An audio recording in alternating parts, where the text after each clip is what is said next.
Olá, tudo bem? Estamos aqui novamente para mais uma aula do curso de pós-graduação do mestrado profissional em Segurança Pública, Direitos Humanos e Cidadania da Universidade Estadual de Roraima. Eu sou o professor Dr. Josias Ferreira da Silva e vamos estar falando com vocês hoje na disciplina de Escrita Científica do primeiro semestre de 2020, com uma carga horária de 45 horas. Temos um e-mail da nossa turma, esc.ciente.2020@gmail.com, para que eu possa estar enviando para vocês atividades, todos os trabalhos, enfim, para que vocês possam receber o material da nossa disciplina.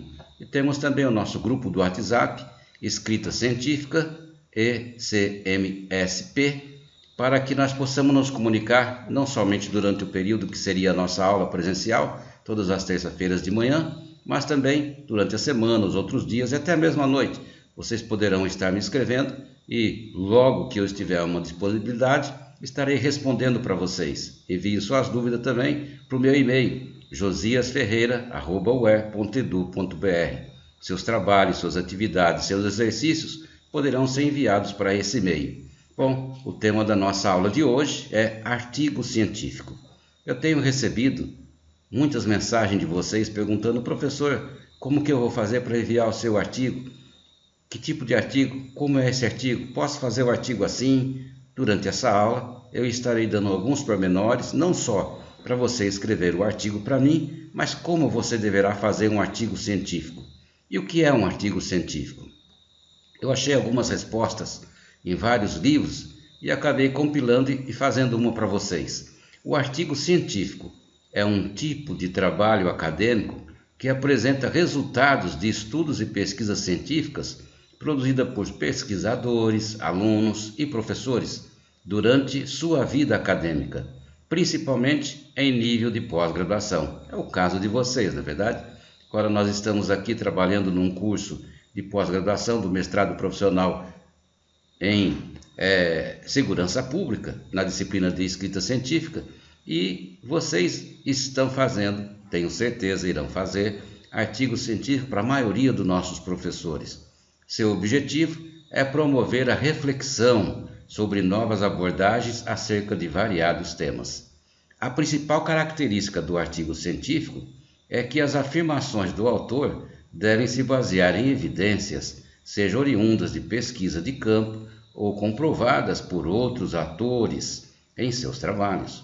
Isso não significa que o autor não possa expressar suas opiniões no artigo, mas que deve demonstrar para o leitor qual o processo lógico que o levou a adotar aquela opinião e quais são as evidências que tornariam o artigo mais ou menos provável, formulando hipóteses ou questões de estudo. O artigo tem que ser fundamentado teoricamente e submetido à experimentação para então chegar aos resultados e às conclusões finais. Isso é uma definição que é uma definição científica também para o artigo científico. Eu extraí de livros de metodologia científica, não fomos no dicionário Aurélio ou no Wise, em outro dicionário da língua portuguesa, para que nós pudéssemos ter uma definição mais gramatical. É uma definição bem científica, né? Bom, como que se estrutura um artigo científico? Eu fiz uma estruturação de um artigo científico aqui por meio de alguns gráficos, né? Algumas imagens para vocês terem ideia. O artigo científico ele está intimamente relacionado primeiro com o título. A primeira coisa que você faz num artigo científico é o seu título. Posteriormente, nós vamos estar fazendo a escolha dos autores. Onde e como nós vamos escrever o nome dos autores eu vou explicar melhor para vocês. Depois nós temos o resumo. No resumo nós encontramos as palavras-chave. Também nós vamos explicar o que é o resumo, o que é uma palavra-chave e como você deve fazer para encontrar essas palavras. O abstract, ou também dentro do abstract, a tradução do que é um resumo, né? Em inglês abstract, palavras-chave em português, em inglês keywords. Key quer dizer chaves, em inglês e words, palavra. Então, palavras-chave. E nós temos depois a introdução. Eu vou explicar com mais pormenores como que você deve fazer uma introdução. Depois nós encontramos a parte mais importante do artigo, que é o desenvolvimento. Nele nós encontramos a justificativa, os objetivos, metodologia, os resultados, enfim, a discussão. Toda essa parte nós vamos discutir no desenvolvimento do artigo. Depois a conclusão. Muitas vezes, em alguns artigos, as pessoas colocam agradecimentos, por isso que eu coloquei aqui uma opção, não é necessário, não é obrigatório. E nós temos também as referências. As referências são os autores, os livros, enfim, dissertações, teses que você pesquisou. E, por fim, os anexos. Assim como num trabalho científico, numa dissertação, num TCC, numa monografia, numa tese de doutorado, nós vamos ter os nossos anexos no artigo científico, se a pessoa usou alguma pesquisa e fez também uso de anexos. Por fim, temos alguns questionamentos que nós usamos comumente para elaborar um artigo científico. Eu elenquei aqui 15 questões. Pode ter mais, pode ter menos. Essas são importantes. Você pode omitir algumas delas. Qual o problema em estudo? Seu artigo, o que é que você vai encontrar ali? Que pergunta você fez, né? Quais as palavras-chave? Quais são as palavras que você está usando? O que diz o abstract? Como foi enquadrado o problema? Então você tem o seu problema e o seu problema ele tem que ser resolvido durante todo o seu artigo. Qual o quadro de referência adotado? Que bases teóricas você usou? Que hipóteses estarão em análise no seu artigo? Que design você adotou? Como que ele está estruturado, desenhado? Que amostras? Então, a amostra é se você for fazer uma pesquisa de campo, e lá na pesquisa de campo você tem, digamos, 1000 pessoas para você fazer entrevista, e você fez uma amostra e vai entrevistar 100 pessoas. Essas 100 pessoas têm que ser representativas. Que instrumentação você vai estar usando? Para que você possa fazer um serviço normal, você vai ter que ter suas ferramentas. E aqui também você vai ter que ter instrumentos, as ferramentas que você vai utilizar. Que soluções estatísticas? Se você vai pesquisar em 100 pessoas, você fez uma amostra de 100 pessoas, isso vai render muitos dados estatísticos, muitos números, né? Quais são os resultados que você vai obter, que você quer? Que interpretação foi dada aos resultados? Você tem os resultados, mas os resultados vão chegar a uma análise. Quais os problemas novos levantados? Por fim, você fez todo o seu artigo, toda a sua pesquisa e você vai chegar numa hora que você vai ter que falar o que foi que você encontrou, que soluções você tem para ele e as conclusões, que conclusão se pode retirar de todo o trabalho que você fez. E o artigo, ele tem uma estrutura. Lembra que eu mostrei para vocês? No centro tem um artigo, depois tem primeiro o título, autor ou autores. Por que autores? Porque se for mais de um, você vai ter que elencar todos eles. Se você estiver escrevendo para uma revista, isso você tem que prestar bastante atenção, não esqueça de ver esse pormenor, uma revista, um jornal, um congresso. Eles vão determinar quantos autores você pode estar escrevendo para aquela revista no artigo que você vai submeter à revista. Então você pode colocar lá 2 autores, 3, 4. Você não pode passar desse número, senão o seu trabalho vai ser rejeitado. Resumo, palavras-chave, abstract, keywords, a introdução com a justificativa, objetivos e metodologia. No desenvolvimento você também abordará uma forma de métodos, metodologia, os resultados de discussão, a conclusão, se você quiser os agradecimentos, as referências biográficas e, por fim, os seus anexos. É importante ressaltar que o artigo científico se caracteriza por abordar temática referente à ciência, utilizando seu instrumento teórico e objetivando a discussão científica. Então, se você está fazendo um artigo científico, ele vai ter uma discussão científica também. Nós podemos estar no dia a dia fazendo discussões, chegando a conclusões, mas não são científicas. São discussões formais, talvez na nossa casa, no nosso serviço, na universidade. A redação deve ser clara, objetiva e concisa, para que a comunicação se faça entre o autor e o leitor de forma inteligível. Quando você escrever, lembre-se sempre, de escrever de uma forma que não seja muito simples, para não se tornar um trabalho muito vulgar, mas também não pode ser uma linguagem muito rebuscada. Nós vamos falar mais um pouquinho sobre isso mais para frente. Ao empregar a linguagem técnica, científica ou culta, deve-se respeitar as normas técnicas da gramática da língua portuguesa, as regras gramaticais do nosso idioma. Você não pode escrever sem pensar que você vai ter que seguir regras gramaticais. Apesar de você não estar fazendo uma redação para entrar num vestibular, nenhum concurso, mas você deverá, com certeza, estar seguindo regras gramaticais, além das normas da BNT. Para que isso ocorra, o autor deve seguir 7 aspectos científicos importantíssimos. Eu elenquei 7, mas você poderá estar encontrando em outras literaturas mais de 7. Eu creio que 7 são suficientes. A primeira dela, objetividade. Os temas na linguagem científica devem ser abordados de maneira simples, evitando expressões pernóstica e emetismo excessivo. Muito embora cada ciência tenha expressões e conceitos que fazem parte do seu código restrito, comum na comunidade científica que estuda determinado assunto, o pesquisador deve ter a preocupação de desenvolver uma linguagem acessível a um público o mais amplo possível. As ideias devem seguir uma sequência lógica ordenada. Então, não se esqueça desse conselho. Isso aqui é uma regra. Quando você for escrever, você não precisa escrever palavras difíceis, que as pessoas nem entendem às vezes o que você escreveu. Só você, e isso porque você foi num dicionário. Eu tinha um colega meu, que ele era da área da saúde, e nós fazíamos palestra para vários lugares. Eu falava sobre educação, e ele ia falar sobre saúde.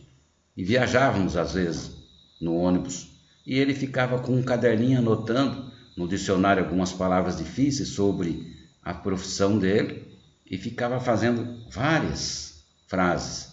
E quando ele chegava lá, ele falava essas frases. As pessoas ficavam assim, mas eles, nem mesmo eles que eram da área técnica, daquela mesma área dele, ficavam perplexos, né? Coesão. O que é a coesão num texto? Ela está diretamente ligada à coerência. Não respondi nada, né? Porque se eu estou falando o que é a coesão, aí eu falo que está ligado à coerência, e você vai me perguntar, e agora, professor, o que é a coerência? No próximo slide, eu vou explicar para você melhor o que é coerência. Mas primeiro, a coesão são as estruturas gramaticais utilizadas para ligar uma sentença a outra, com o objetivo de formular textos e fornecer pistas para ajudar o leitor a construir os sentidos desse texto. É a costura do texto. Quando você vai comprar uma roupa, mesmo que você não foi ao costureiro, ao alfaiate, pediu para fazer uma roupa exclusiva para você, toda roupa geralmente tem uma costura, e essa costura, em gramática, nós dizemos que é a coesão. A coesão é como se fosse um tecido que você iria fazendo a costura. Bom, se ela é a costura, a coesão, o que é a coerência? A coerência é uma sequência lógica, ordenada, hierarquizada na apresentação dos assuntos tratados que devem ser observados durante o seu texto. De maneira geral, o artigo científico tem uma sequência que se repete em cada etapa do trabalho. Então, é a coesão, que vai estar costurando o seu trabalho, para que ele não possa ficar solto, e a coerência, ela vai estar ligando todas essas palavras. A sequência de ideias que foi anunciada no resumo deve estar detalhada na introdução e seguir o mesmo ordenamento no desenvolvimento. Então, aquela sequência lógica que eu fiz, primeiro o título, depois você vai ter o abstract, o resumo, né? Você vai ter que seguir isso daí, e isso se chama coerência. Nas considerações finais, devem-se evidenciar os aspectos essenciais do artigo na ordem em que foram apresentadas no desenvolvimento.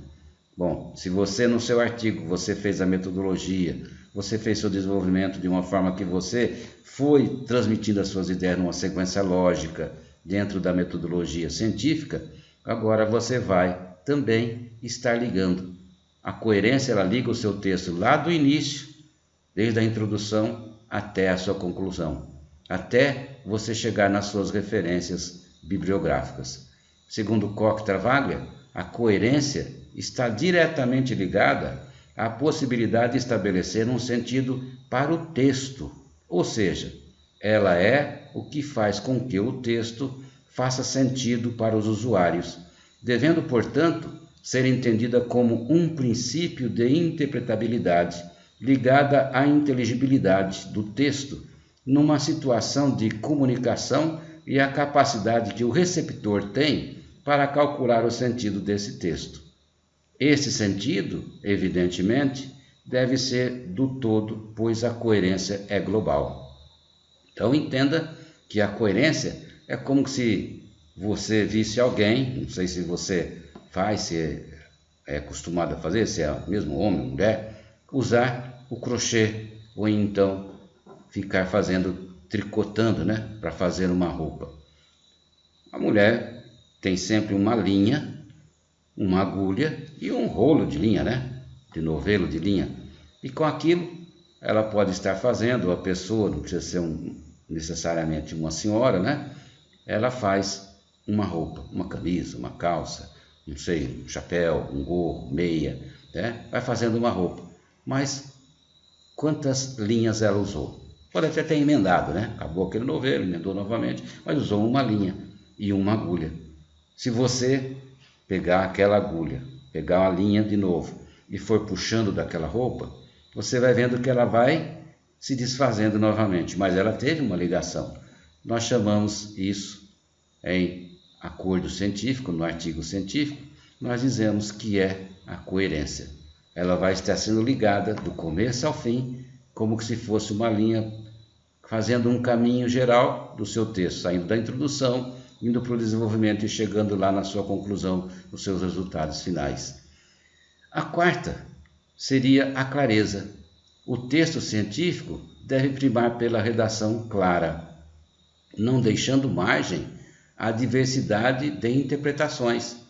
É fundamental evitar comentários irrelevantes e redundantes. Seu texto deve ser claro, sucinto, objetivo. Você não pode ficar fazendo muito rodeio. Tem que explicar para que o seu leitor possa entender e não ficar fazendo interpretações que você não disse ali. Você até pode deixar algumas perguntas para ele ficar fazendo as suas configurações, Mas você não pode escrever, olha, eu acho que é assim, não. Só você tem que ter certeza do que é. Um artigo científico, você não pode ficar falando, eu acho. Não. Você chegou a esta conclusão, você tem dados, você tem evidências para aquilo. Precisão. Toda palavra utilizada deve traduzir exatamente a ideia a ser transmitida. Olha, toda palavra. Lembra que eu falei para você da linha? É uma linha. Um vocabulário preciso é aquele que evita linguagem rebuscada e prolixa e atinge seu objetivo de maneira mais clara possível. Devemos utilizar uma nomenclatura aceita no meio científico. Sempre que houver necessidade de forjar um conceito novo, é necessário que seja feito de forma consistente. Então, o artigo científico, ele tem uma linguagem própria para ele. Se você estiver falando assim, mas eu não sei, professor, eu não tenho muita experiência em escrever artigos. Como que você aprende a nadar? Como que uma pessoa aprende a nadar? Ela aprende a nadar fazendo, vai lá na internet e pede uma fita, pede um CD, pede aulas instrutivas sobre natação. E chega em casa, ela vai assistir, ou até mesmo virtualmente, ela fica assistindo, vendo exemplos de pessoas nadando, praticando. Será que ela aprende a nadar assim? Quando ela for lá no Rio Branco e descer num lugar onde não seja muito fundo, até mesmo numa piscina, ela vai se afogar ou vai ter problemas. Então, vai aprender a nadar se você entrar na água. Então, você só vai aprender a escrever se você começar a escrever um artigo científico. Leia bons artigos científicos. Na sua área, aqui na área de segurança pública, tem muita coisa já escrita. Aqui na UE nós estamos já há um bom tempinho com o curso de Segurança Pública. E todos os alunos que passaram por aqui, a maioria deles, no seu produto final, optou por fazer uma dissertação de mestrado. Pode até ser que o tema que você queira pesquisar, alguns deles já pesquisaram aqui em Boa Vista. Eu mesmo orientei diversos alunos do curso de Segurança Pública aqui no mestrado, né? Ou até mesmo TCC, monografias, né? Desses trabalhos de segurança pública. Se não tiver no nosso estado, com certeza no Brasil, nós vamos encontrar alguma coisa. E se você souber inglês, melhor ainda. Você pode fazer uma pesquisa em diversas universidades no mundo que deixam a sua biblioteca aberta para que você possa fazer essas pesquisas. Enfim, leia. Aí você começa também a escrever. Começa a ver o modelo, como que é, e começa a escrever. Você não precisa fazer um plágio, mas começa a fazer uma transcrição daquele artigo que você leu. Com certeza você vai começando a ser moldado de acordo com o que é escrever um artigo científico. Também deve ser imparcial. A imparcialidade, né, é o trabalho científico que deve evitar ideias preconcebidas. Olha, eu creio que é assim, eu cheguei a essa conclusão porque eu acho que não. Você tem que ter certeza do que você está falando. Todo posicionamento adotado em um texto deve estar amparado em fatos e dados evidenciados pela pesquisa. Ora, se você foi lá e fez uma pesquisa, aí você tem que mostrar o resultado dela. Digamos que você esteja querendo saber quantas pessoas aqui no nosso estado foram infectadas com o Covid-19 lá na penitenciária de Boa Vista. Aí, se você quiser saber, você vai ter que ir lá e verificar essas pessoas. Como que elas foram, que idades elas tinham, qual o gênero que elas tinham, se era masculino, feminino, qual o grau de cultura que elas tinham, que pena elas cometeram, se elas eram brasileiras, se elas não eram brasileiras, se eram da Venezuela, quantos eram, entendeu? Você vai ter que ter dados. Quando você tiver esses números, você entrevistou essas pessoas, ou você trabalhou de uma forma que você não foi lá, mas você verificou os atestados de óbito. Então, o que você vai ter aqui? Você vai ter números. Aí você vai ter que falar, tantas pessoas do sexo masculino, de tantas idades, tiveram isso. Na classe mais alta, nas pessoas que têm mais cultura, o número foi bem menor. É o que está sendo provado em São Paulo. Eu vi uma entrevista do governo falando isso, né? Tanto o governador quanto o prefeito de São Paulo, João Dória, e o Mário Covas, que agora é o nosso prefeito lá, né? É o prefeito de São Paulo, eles falando que as pessoas de nível mais pobre são os que mais são atingidos pela pandemia, né? O Covid-19. Os mais ricos não. Por que será? Hein? Então, eles chegaram a essa conclusão, não foi porque eles falaram, eles fizeram pesquisa, eles foram lá, colocaram pessoas, teve universidade trabalhando em cima disso. A noção de imparcialidade tem implicações na epistemologia. O que é a epistemologia? A epistemologia é a ciência que estuda a teoria do conhecimento. Adotada, no entanto, o autor deve primar por manter seu posicionamento e suas escolhas de pesquisa sem assumir uma postura unilateral. Por que é que você está fazendo essa pesquisa? Porque você foi lá, você verificou em loco, você foi fazer a sua pesquisa. Digamos que você não foi, você é uma pesquisa, mas sua pesquisa é uma pesquisa bibliográfica. Você vai usar só livros, só teses, só dissertações, só artigos. Você vai numa biblioteca, você vai comprar livros e vai ler, e você também vai fazer uma pesquisa na internet.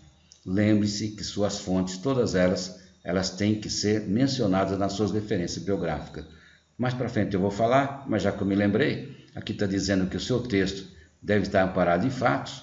Quando você escrever o seu texto, se você usar algum autor, você tem que mencionar o seu autor, o nome dele, o ano, a página que você está extraindo aquela parte que você está apresentando. Por quê? Porque se você não faz isso, é plágio. E plágio é crime. Se você utilizar um texto que está na internet disponível, que não tem nenhum fator de pesquisa científica, não tem um rigor científico, ele não serve para você estar usando como referência no seu texto. E olha, um conselho que eu dou para você: todos os autores que você usar no seu texto têm que estar lá nas suas referências e vice-versa.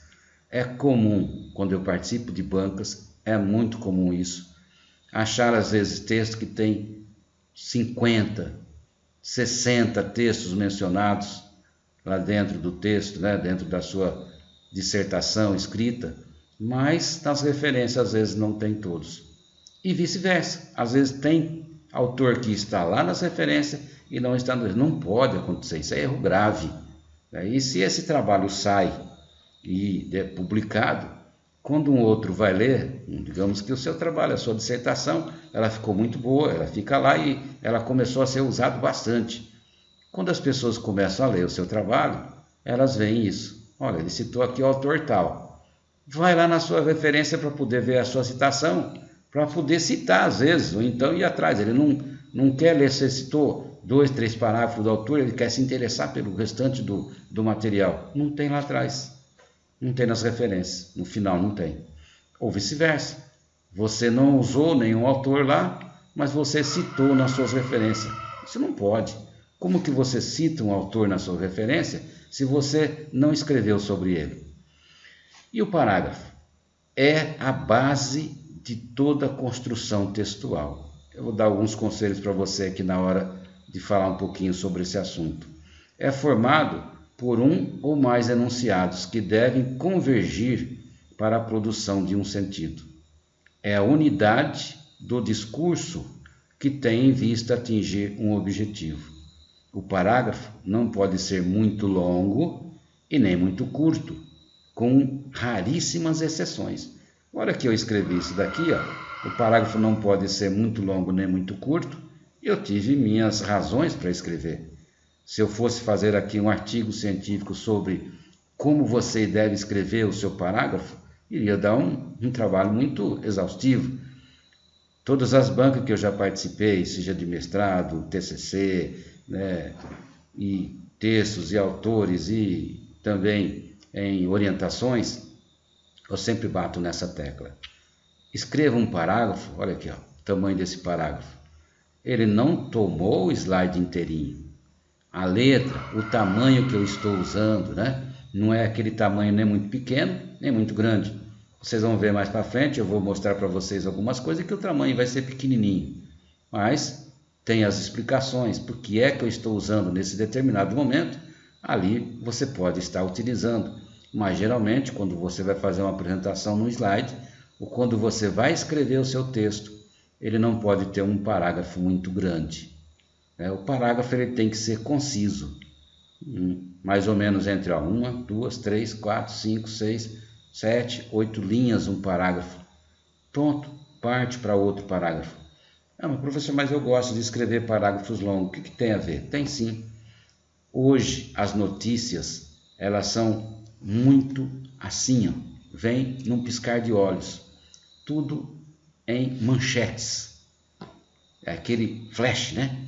Você vai lá no seu celular, né, e escreve para alguém. Pode ver se no WhatsApp você escreve uma mensagem muito grande. E quando você recebe uma mensagem muito grande, um texto grande, com certeza você não vai ler. Por vários motivos. O primeiro é que a telinha do seu smartphone, do seu celular, é muito pequena. Cansa os olhos. Mas se você escrever mensagens curtas e for escrevendo outras, né? A pessoa estiver conversando com você, você nem percebe, mas no final você tem lá várias mensagens. Você já participou de algum grupo do WhatsApp e você vira as costas e dali a pouquinho já tem mais de 100 mensagens? Eu participo de um grupo de pesquisa da CAPES, com mais de 200 pesquisadores aqui do Brasil, e todo mundo escreve. Imagine, 200, 300 pessoas escrevendo. Se eu escrever 3, 4 linhas, o outro escreve mais 2, 3 sobre aquele assunto, dali a pouquinho, quando eu vou olhar, tem 300, 400 mensagens. Eu falo, não, como que eu vou ler tudo isso? Não é verdade?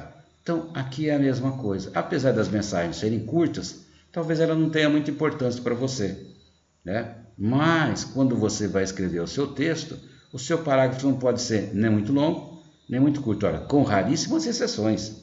Meu parágrafo pode ter uma linha, professor? Claro que pode.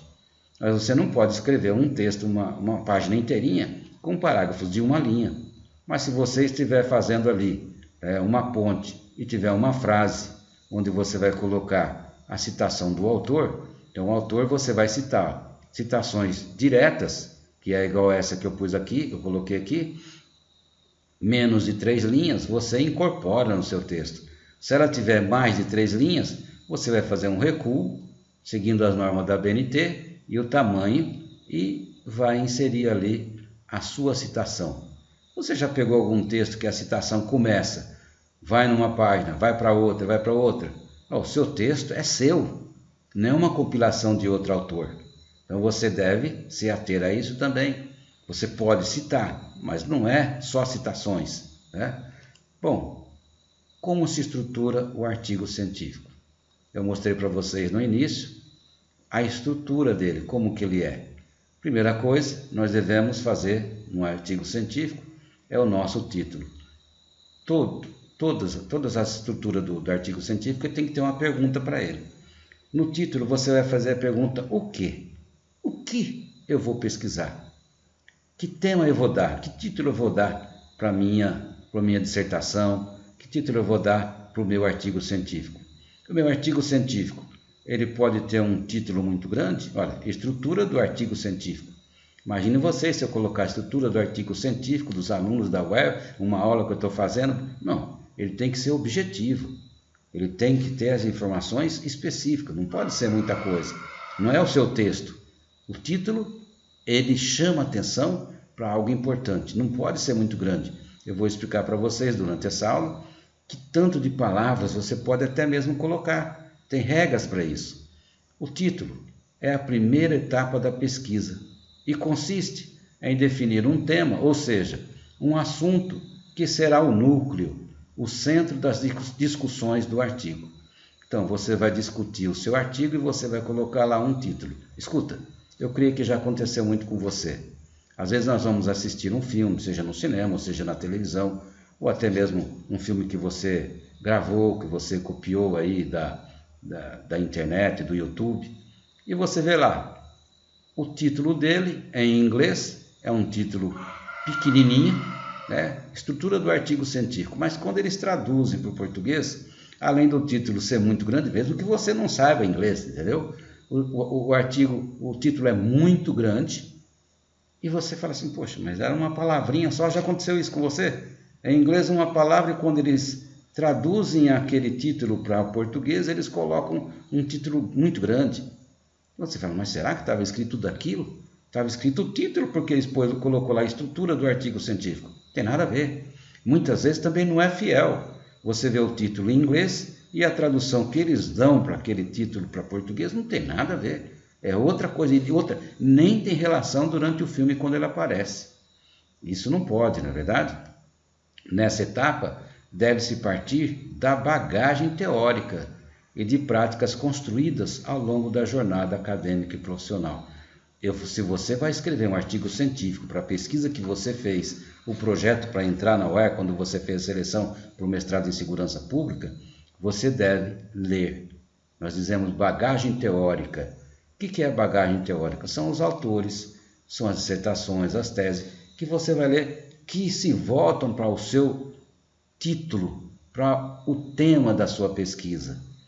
Você não encontrou aqui, mas você encontrou um trabalho semelhante lá na USP em São Paulo, por exemplo. E ele está digital, aliás, hoje tudo é digitalizado, né? Todas as teses, dissertações, todas elas são digitalizadas. Vai para um banco de dados, inclusive do CNPq e da CAPES. Se você quiser, entra no banco de dados do CNPq e da CAPES para que você possa fazer pesquisa diretamente sobre o assunto que você deseja. Por quê? Porque todos os trabalhos científicos das universidades, nós colocamos no banco de dados lá da CAPES, do CNPq. Mesmo que você fale assim, não, mas eu não coloquei, mas o seu orientador colocou. Todos os meus trabalhos, eles vão para o banco de dados da CAPES. Então, meu currículo tem mais de 70 páginas, mais de 80 páginas, tamanho 6, pequenininho, né? E lá tem vários artigos produzidos, tem orientações, todas elas estão lá no banco de dados da CAPES, do CNPq. Então você veja, você coloca o seu título, coloca a sua palavra e dali a pouquinho você vai ter muitas dissertações, teses, artigos para você pesquisar que são baseadas em pesquisa científica. É diferente de você colocar na internet o seu tema, né, aqui de pesquisa, e você encontra alguns artigos, algumas coisas publicadas, mas você não se atém a verificar onde foi feita aquela pesquisa. Você não pode usar isso como citação no seu trabalho científico. Lembre-se disso, nem tudo que tem na internet é científico, é pesquisa. E às vezes você vai pesquisar um determinado tema, aparece um autor que escreveu sobre aquilo, o outro escreveu sobre aquilo, a mesma coisa, é o mesmo assunto. Quem é então que é o autor daquele texto? Esse texto não serve para você. Assim, os assuntos discutidos ao longo das disciplinas do curso de pós-graduação, principalmente aqui da Universidade Estadual de Roraima ou qualquer outra universidade, você pode ir em qualquer uma outra, nós que somos professores da pós-graduação, nós nos preocupamos com uma coisa, o aluno tem que escrever artigo. Você vai falar assim, nossa, todo professor pede, e é assim mesmo. Olha, assim os assuntos discutidos ao longo das disciplinas do curso de pós-graduação, eu nem coloquei aqui de onde, né? Só de onde é? Não, de todas as universidades, podem ser um bom indicador das inclinações e interesses do pós-graduando por determinados assuntos com potencial para tema do artigo, bem como da relevância e possibilidade de pesquisa de tais assuntos. O que eu falo para o meu orientando? O que eu falo nas minhas aulas? Não precisa ser nem uma aula de artigo científico, né? De escrita científica, de metodologia científica. Olha, não fique perdendo tempo para escrever artigo que não seja sobre a sua disciplina, sobre a sua dissertação, quer dizer, sobre o tema que você está pesquisando. Se você tem 4, 5 disciplinas, se para cada uma delas você escrever um artigo sobre o tema da sua dissertação, com certeza quando você acabar a disciplina, a sua dissertação está pronta. Você só vai ter que fazer o quê? Você vai se preocupar em juntar essas ideias, escrevê-las direitinho e colocar no seu trabalho e pronto, você já vai para uma qualificação. É muito ruim quando a gente vai para uma qualificação, isso acontece demais. Tem pessoas que falam assim, olha, na qualificação, o candidato pode levar para lá, né, o acadêmico pode levar para ir para a qualificação na banca, ele pode levar o seu trabalho com 30% dele pronto, 20%. Eu te pergunto, um trabalho que tem 20%, 30% na qualificação, quais vão ser as contribuições da banca? Quase que zero. Porque se você vai escrever 3 capítulos e você só levou metade de um para a banca e os outros mais ou menos um resumo do que você quer apresentar, a banca não vai ter condições de ler. Aí quando vai para a sua defesa, você leva o seu trabalho prontinho e eles detonam o seu trabalho. Então, o ideal é que você leve pelo menos uns 60%, 70%. Eu não deixo meus orientandos ir para uma banca de qualificação sem ter pelo menos uns 2, 3 capítulos já escritos, né? O trabalho vai quase pronto. O que faz os professores? Leem, dão sugestões, uns detonam o trabalho, né? Aí aquilo lá você fala assim, não tem condições, camarada é meu amigo, como que ele chega para o meu orientando e faz isso com o trabalho? Então você tem que saber quem é que você vai escolher para a banca do seu orientando. Tem um orientando que fala assim para mim, professor, eu vou chamar o fulano de tal. Assim, mas você já viu esse professor nas bancas?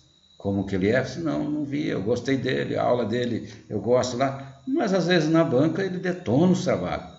Não é um professor que tem respeito pelo orientando, né? Só ele sabe, desfaz o trabalho inteirinho, então tantas sugestões que parece que ele é orientador, não. Quem vai para a banca deve dar sugestões, mas deve dar como conselho. Eu escrevi alguma coisa, né? Você pode ver, você não pode chegar e desfazer do trabalho inteirinho.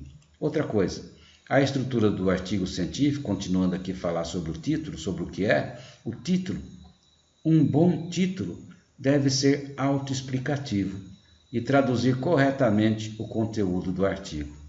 Você já comprou livro, uma revista, ou assistiu um filme só por causa do título dele? Principalmente aqueles livros que ele vem com aquele plástico celofane. Eu já comprei livros em congressos, né, fora do nosso país, e eu estava sem dinheiro praticamente. Eu gostei muito do livro, mas eles não deixaram nenhum livro aberto e não deixavam a gente abrir para que pudesse olhar o conteúdo do livro. Como eu conhecia o autor, e às vezes o livro tinha um título muito bom, e na contracapa do livro você encontra lá praticamente o resumo, né? Uma introdução do que é o livro, você compra o livro e traz. Às vezes eu não comprava nem comida para poder me alimentar, para comprar um livro. Na minha casa eu tenho livros, muitos livros, né? Minha esposa ficava brava quando eu chegava com livros lá. Então, o que eu fazia? Colocava o livro na mala e quando ela estava meia distraída, eu já tirava aquele livro e colocava lá junto com os livros, né, na biblioteca e ninguém ia olhar mais para o livro, né? Eu tinha um livro a mais lá. Então, eu já comprei livros pelo título dele. E quando chegava em casa, que eu abria aquele livro na viagem, na bolsa, né? Que decepção. O livro não tinha nada a ver com o que eu queria. Então, antes de você ler só o título, leia o conteúdo. A mesma coisa eu quero falar para você. Faça um título para o seu trabalho, para a sua dissertação, para a sua tese, que as pessoas, ao ler o título, vai querer ler o seu trabalho, porque vai se interessar dele, né? Muito bom o seu trabalho. Depois que eles leem, dão, olha, que parabéns para vocês, né? Um bom título não deve ser demasiado extenso. Máximo 12 palavras. Olha, máximo. Aqui eu tenho 1, 2, 3, 4. Mais 4 vai dar 8. No máximo 12. Eu vejo títulos em dissertações que usa quase que a capa inteirinha do trabalho. É título ou é o quê? Não é verdade? Então você fala, quero que você reduza esse título, vou dar uma sugestão para você. Aliás, vou dar 2, 3 sugestões para você trabalhar. Então, o orientador tem que ter essa visão. Ele tem que chegar para o seu orientando e falar assim, o título está bom, mas vamos fazer uma delimitação dele, porque senão já aparece o trabalho inteirinho, ninguém vai querer ler o seu trabalho, já tem tudo aqui no título. Um bom título facilita a indexação e a procura. Olha, isso é muito importante. Eu falei para vocês que as teses, as dissertações, tudo são colocadas em banco de dados da CAPES, do CNPq, né? E de outras universidades. Toda universidade tem o seu banco de dados. Você entra lá e você faz a sua pesquisa, faz um PDF, né? Coloca lá e quem vai pesquisar só baixa. E, é claro, vai citar depois o seu trabalho, porque senão vai ser plágio.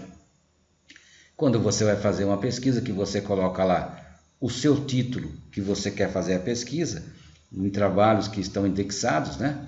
Você vai ter uma procura melhor, seja em português, seja em espanhol, em inglês, né? Quanto mais você conhece outra língua, mais vai se ampliar o seu campo de pesquisa também. Evite palavras e expressões redundantes ou desnecessárias. Estudo experimental. Se é um estudo, não é experimental, é uma redundância, né? O nome do autor e filiação institucional. Filiação institucional refere-se à instituição onde você fez o seu estudo, né? Estrutura do artigo científico. Ainda continuando a falar aqui, falando sobre o título. O que é? Recomenda-se não usar mais do que 10. Eu falei no slide passado, 12. Então, você pode estar usando 10, 12 palavras. Algumas exceções você passa de 10. Também não pode ser muito curto, hein? Eu vou falar sobre artigo científico. Aqui, ó, estrutura do artigo científico. Deve ser conciso e atrativo para induzir a sua leitura, utilizando os termos que melhor identifiquem o conteúdo para que o tema e a área do conhecimento sejam reconhecidos. Então, você vai tornar aquilo lá atrativo. Digamos que você vá a uma padaria comprar um bolo, comprar um doce para você comer, sei lá, alguma coisa. A primeira coisa que você vai procurar é se ele é bonito. Você olha lá e vê que ele é todo colorido, todo bonito. Eu estava no Chile, fui numa panaderia, né? Panaderia, e olha, eu nunca vi bolos tão bonitos. Doces, tortas, tudo que você quiser, você encontra com as mais variadas frutas em cima, todo colorido, todo decorado com frutas e tudo natural. Você fica babando, não é verdade? Já assistiram aqueles desenhinhos que o personagem do desenho fica olhando de lá com uma fome e está passando, né? Aquele frango que está assando, está virando. Como que ele fica? Ele fica doido. Ele sente o cheiro da comida e ele vai voando. Assim deve ser o seu trabalho. Você deve usar termos que identifiquem de pronto o seu artigo. Seja inteligente, fique pensando, olha, o que eu vou colocar no meu artigo? O artigo, ele tem que ter um título. Mas eu escrevi sobre isso e eu não vou mudar. Por que não? Você pode mudar, se a banca dá uma sugestão para você e melhorou, eu falo na banca às vezes, né? Eu Sempre bato em cima dessa tecla com os meus orientandos. Mas quando chega na banca, muitas vezes, os meus colegas que eu chamo, e são excelentes colegas que participam de bancos comigo, falam, eu gostaria de dar uma sugestão para o título. E eles falam assim, eu posso falar? Pode. Ele está falando. Assim, parabéns por essa sugestão. Nossa, olha, se você cobrasse, você ia cobrar bem, né? Tenha interesse pelo que os outros falam. O camarada não está desfazendo o seu trabalho, está dando uma sugestão e às vezes pode ser muito boa. Preparar um short title, né? Com até 40 toques, incluindo espaços, ambos em português. Você vai colocar lá a sua tradução para espanhol ou para inglês. Geralmente, as pessoas têm que fazer, né? Em todo curso de mestrado e no doutorado já fez, um exame de proficiência para entrar. Para ingressar no exame de proficiência aqui da UER e em outras universidades também, viu? Na Unicamp eu tenho visto que é assim, na USP. E o que as pessoas fazem? Fazem o exame de proficiência primeiro em espanhol. Por que ele faz primeiro em espanhol? Tem alguns programas que não deixam você fazer em espanhol. Você tem que fazer pelo menos em inglês. Português você já sabe, você tem que fazer em inglês para o mestrado. Mas outros permitem, né? Algumas faculdades, você vai na faculdade de ciências médicas, você vai na faculdade de ciências exatas, de ciências humanas, né? Então eles têm a regra deles. Cada curso vai dizer assim, olha, você pode fazer o exame de proficiência em espanhol sim, para o mestrado. O que o aluno vai fazer? Ele vai fazer inglês ou espanhol? Se ele não sabe inglês, ele vai fazer primeiro espanhol. E ele deixa o inglês para quê? Para o doutorado.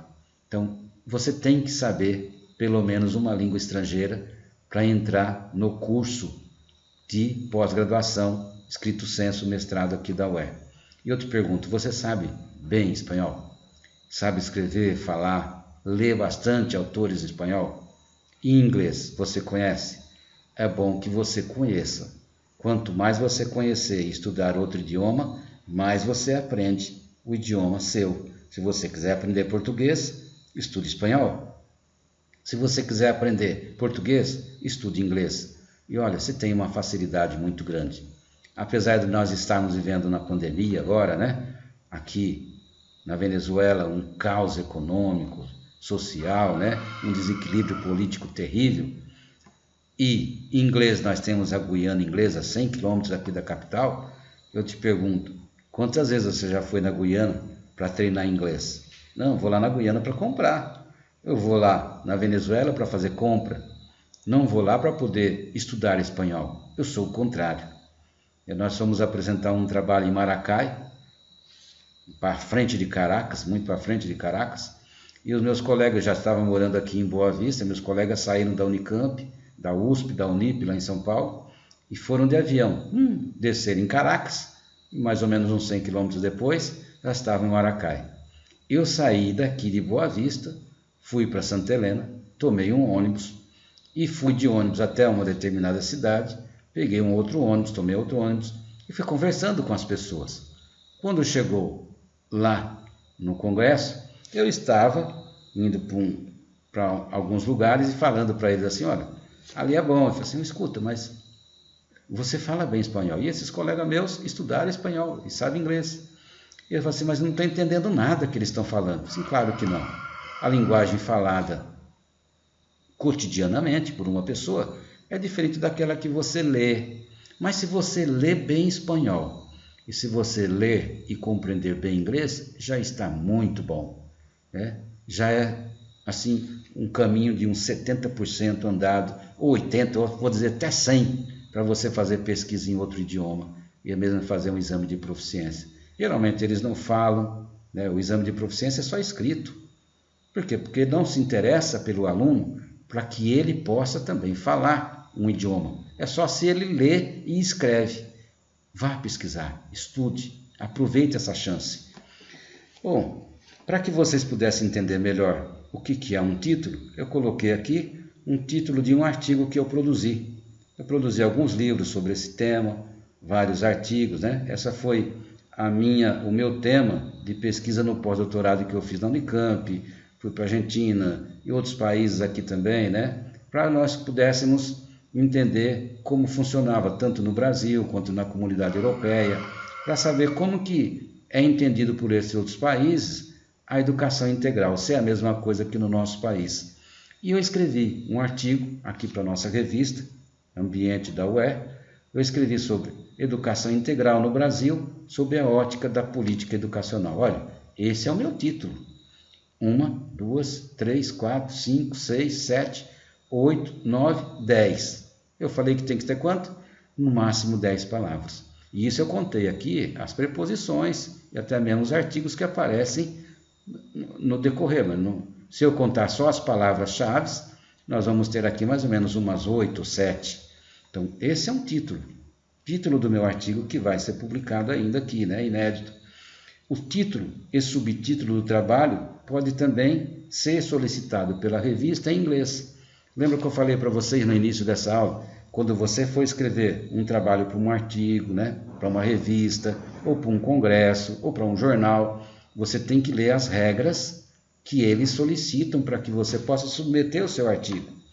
Geralmente, esse subtítulo em inglês, ele é em letras maiúsculas, centralizado, fonte Times New Roman, né? Tamanho 18, em negrito. Após deixar 2 linhas em branco. Terminou de fazer, você coloca 2 linhas em branco. Então, em português, Educação Integral no Brasil, sob a ótica da política educacional. Esse mesmo título em inglês, Integral Education, in Brazil from the Perspective of Educational Policy. Então, você vê, aqui é o mesmo título. Ele é fácil de se entender em inglês. Hoje está muito fácil, né? Você não sabe espanhol nem inglês, mas faz um exame de proficiência e acaba sendo aprovado, mas só se preocupou para fazer o exame, não estuda mais espanhol. A mesma coisa em inglês. Quando você vai traduzir um texto, digamos que eu pedisse para que você traduzisse esse texto, já que você tirou no exame de proficiência 9, olha, se ele tirou 9 em inglês no exame de proficiência, ele é muito bom. Aí você pega esse texto aqui inteirinho e põe aonde? No tradutor do Google, né? Ou de um outro tradutor que você acha que é bom. Ele vai traduzir, mas será que ele traduz bem traduzido? Ele foi programado para fazer traduções, mas muitas vezes a tradução que ele fez não é uma tradução que seja muito bem compreendida. Aí você tem que saber um pouco de inglês para conseguir acertar ao mesmo tempo a regra gramatical da língua, melhorar aquela tradução. Não estou falando para você não usar a tradução, o tradutor do Google. Seria bom se você não usasse, né? Já que você fez o exame de proficiência em espanhol e foi muito bem classificado, isso quer dizer que você sabe ler, sabe escrever, né? Então, seria muito importante que ao você usar um tradutor para traduzir o seu resumo, por exemplo, da sua dissertação ou do seu artigo científico, passe para alguém que sabe um pouquinho mais de inglês para verificar se está correto. Às vezes aparece lá os pronomes. Eu vejo isso em traduções de textos que são inseridos em resumo abstract, né? Que é feito em corretores aí de textos em inglês, em tradutores em inglês, né? Do Google ou outro, e ele já coloca he e she, e já aparece até uma barra. Ué, mas se a frase toda está no masculino, por que está lá o she? Né? O she é ela. Por que põe he ou she? Você vê como que é a coisa. Então tem que prestar bastante atenção quando você vai fazer uma tradução, né? 2. Vamos passar agora para os autores ou autor. Já que lá no título você faz a pergunta. Lembra que é a pergunta lá? O que? Aqui você vai fazer a pergunta quem? Quem escreveu? Quem são as pessoas? Se for uma pessoa só, quem? É o autor. Lembre-se do que eu falei lá no começo da aula de hoje também. Quando você for submeter um artigo a uma determinada revista, a um jornal, a um congresso, eles vão ter as regras dele lá, quantos autores pode ter. Apesar de você estar escrevendo dentro das normas técnicas da ABNT, você vai ter que ver se você pode inserir no seu artigo, no seu trabalho, 2 autores, 3 autores. Digamos que ele fala somente 3 e você enviou com 4, pronto. O seu trabalho ali já vai ser todinho desclassificado. O nome completo do autor deve ser colocado logo abaixo do título. O nome de todos os autores por extenso, indicando a filiação institucional de cada um e o autor para o qual a correspondência deve ser enviada com o endereço completo. Notas de rodapé identificar os autores, formação, instituição, endereço.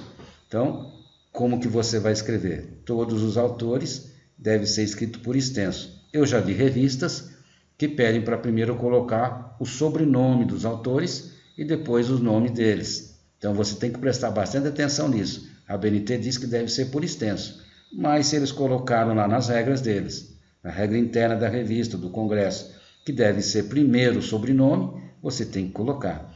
O autor principal é o único que você vai colocar o endereço dele. Vou colocar então a rua dele, o bairro, o número da casa, do apartamento. Não, é o endereço eletrônico. Aqui eu não coloquei, mas é o e-mail, tá? Você tem que colocar o seu e-mail. Você é o autor principal, são 3. Foi você que fez a maioria da pesquisa, os outros te auxiliaram. Você coloca o seu endereço eletrônico. Por quê? Quem lê vai saber que você é o primeiro autor e vai escrever para você. Geralmente, o primeiro autor, né, o autor tanto no livro, na revista, é o autor citado. A gente vai citar num trabalho, a gente cita primeiro o autor principal. Então, tem pessoas que falam assim, vou colocar meu nome como primeiro autor. Você faz trabalho, às vezes, e se você faz junto com o seu orientador, ele pode até, é falta de ética isso, colocar o nome dele como primeiro autor, mas o importante é você. O primeiro autor é você. Ele vai ser colocado posteriormente, porque apesar de ter orientado o trabalho é seu. O orientador jamais pode pegar um trabalho de um aluno e colocar o nome dele primeiro. Eu vejo isso muitas vezes. Isso é falta de ética profissional, né? O autor principal é o seu orientando e você é o coautor. Você ajudou, você orientou o trabalho. Quem escreveu foi ele, não foi a gente, né? Bom, falando mais sobre os autores, as notas de rodapé devem servir como apoio explicativo e devem ficar sempre no pé da página. No Google, né, explica isso daqui. E quando você usar um editor de Word, você vai lá, né, clica, ele vai te mostrar o que é a nota de rodapé e você vai seguir justamente o que ele tem. Por quê? Eu posso fazer por minha conta? Claro que pode. Você vai lá no rodapé e coloca a sua nota de rodapé. Se é uma só, tudo bem. Mas olha que interessante. Sempre que possível inserir a informação no corpo do trabalho, pois as notas tendem a quebrar a fluidez do texto. Então você coloca as informações e lá embaixo você coloca a nota de rodapé. A nota deverá separar-se do resto do texto por uma linha. As notas, a exemplo das figuras, também devem ser numeradas partindo de 1. Sugere-se utilizar o recurso de notas do próprio editor para inserir notas de rodapé no texto. Comando inserir notas, lembra que eu falei para você? Você vai lá, inserir notas e você já coloca, porque o próprio editor administrará a numeração das outras notas de rodapé que você utilizar. Essa aqui é 1. Quando você estiver na página 10, você vai colocar uma outra nota de rodapé, você não precisa nem se preocupar, porque a hora que você inserir a nota de rodapé, ele já vai colocar 2, 3, 4, digamos que você tenha 20, 30, então ele vai enumerar tudo certinho para você. Então aqui eu tenho o texto, né, com o título, Educação Integral no Brasil, sob a ótica da política educacional. O nome do autor, Dr. Josias Ferreira da Silva, e aqui eu tenho o quê? O número 1, bem pequenininho aqui. Por que eu tenho o número 1 bem pequenininho aqui? Porque essa vai ser a minha nota de rodapé. Como o artigo que eu fiz, eu sou o único autor do texto, né? Do artigo científico, só tem o meu nome, mas aqui eu tenho que colocar e colocar a minha explicação sobre quem sou eu. Lembra que eu falei para vocês? Eu não coloquei aqui o meu endereço eletrônico, por quê? Está aqui embaixo. Eu falei para vocês que num texto que você escrever, num slide de apresentação, você não pode usar letras pequenininhas. Olha aqui, eu estou usando letrinha pequenininha agora. Por quê? Com raríssimas exceções. Lembra que eu falei para vocês? Porque aqui é a minha nota de rodapé. Lá ele está bem pequenininho, né? Que é o tamanho 10. Aqui está um pouquinho maior. Por quê? O 1 eu coloquei em vermelho. Está aqui, bem pequenininho, quase que não dá para você ver. Mas esse aqui é o 1 que está lá. Esse 1 vai determinar o que eu vou escrever. Primeira coisa que você vai informar sobre o autor. Qual é a formação dele? Pós-doutorando, Faculdade de Educação Unicamp, 2018-2019, um estágio pós-doutoral na UNC, Universidade Nacional de Córdoba, 2019 também na UBA, Universidade de Buenos Aires, 2019 também na UNM, que é a Universidade Nacional de Moreno, 2019 doutor pela Faculdade de Educação Física da Unicamp, em 2010, mestre em Educação pela PUC de Campinas, São Paulo, em 2000, psicopedagogo pela FPA, em 1998, graduado em Pedagogia pela FAR São Paulo, em 1994, licenciado em Letras pela FAR São Paulo, em 92, docente da UER Roraima, membro do grupo de pesquisa GEPAL da Faculdade de Educação da Unicamp, e o e-mail prof_josias@yahoo.com.br. Essas são as informações importantes que eu achei que deveria colocar na nota de rodapé. Saiu geralmente em livros publicados, eu coloco esse pequeno resumo. É um resumo do que é o seu currículo Lattes. Lembre-se que o seu currículo Lattes deve ser fiel àquilo que você fez. Se você colocou lá que você tem um pós-doutorado na Faculdade de Educação, você tem que ter diploma para poder justificar isso daqui. Você vai colocar suas informações no currículo Lattes ou no currículo CAPES, e a hora que você informar, você vai ter que colocar lá um termo, assinar um termo, dizendo que as informações elas são verdadeiras e que você vai responder criminalmente se aquelas informações não são fiéis. Vocês devem ter visto, poucos meses aí agora na pandemia, o governo Bolsonaro, ele convidou um ministro para ser ministro da Educação. Olha, presta bastante atenção. Um ministro da Educação, e os jornalistas são terríveis, né?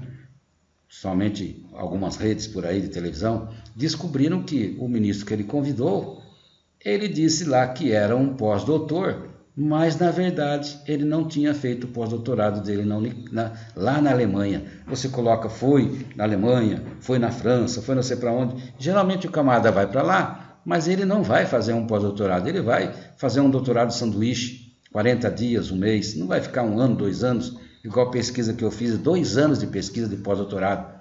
Tem colegas meus que saem e fazem 6 meses, 3 meses, e coloca lá, pós-doutor. Tem um pós-doutorado, sim, mas como foi feito esse estágio de pós-doutorado dele? Quanto ele escreveu? Para você ter ideia, o meu relatório de pós-doutorado, que eu entreguei para a Unicamp, tem mais de 100 páginas.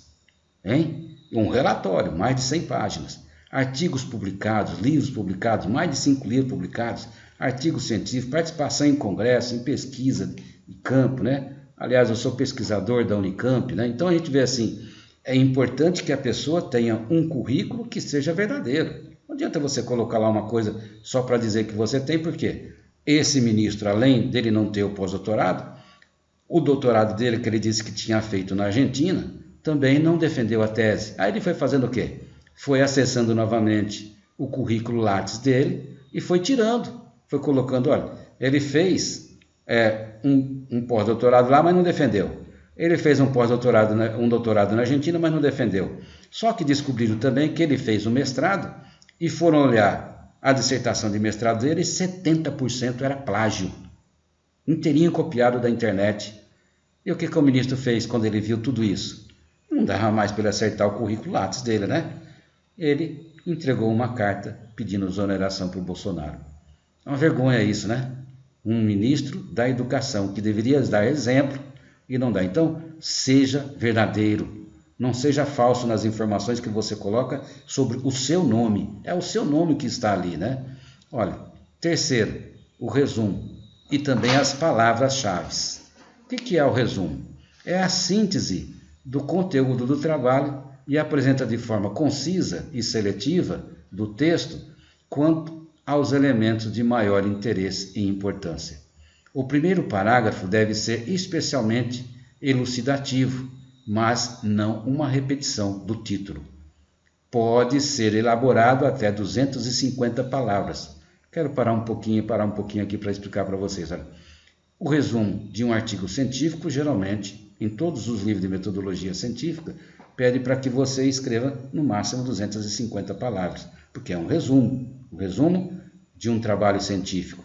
Mas se você for escrever, às vezes, para algum congresso, alguma revista, algum jornal, eles colocam, às vezes, 500 palavras, 600 palavras. Aí você pode escrever mais. Preste bastante atenção para a revista onde você vai escrever, para você não passar essas palavras. Se você passar, o seu trabalho vai ser reprovado. O resumo limita-se aos resultados mais importantes.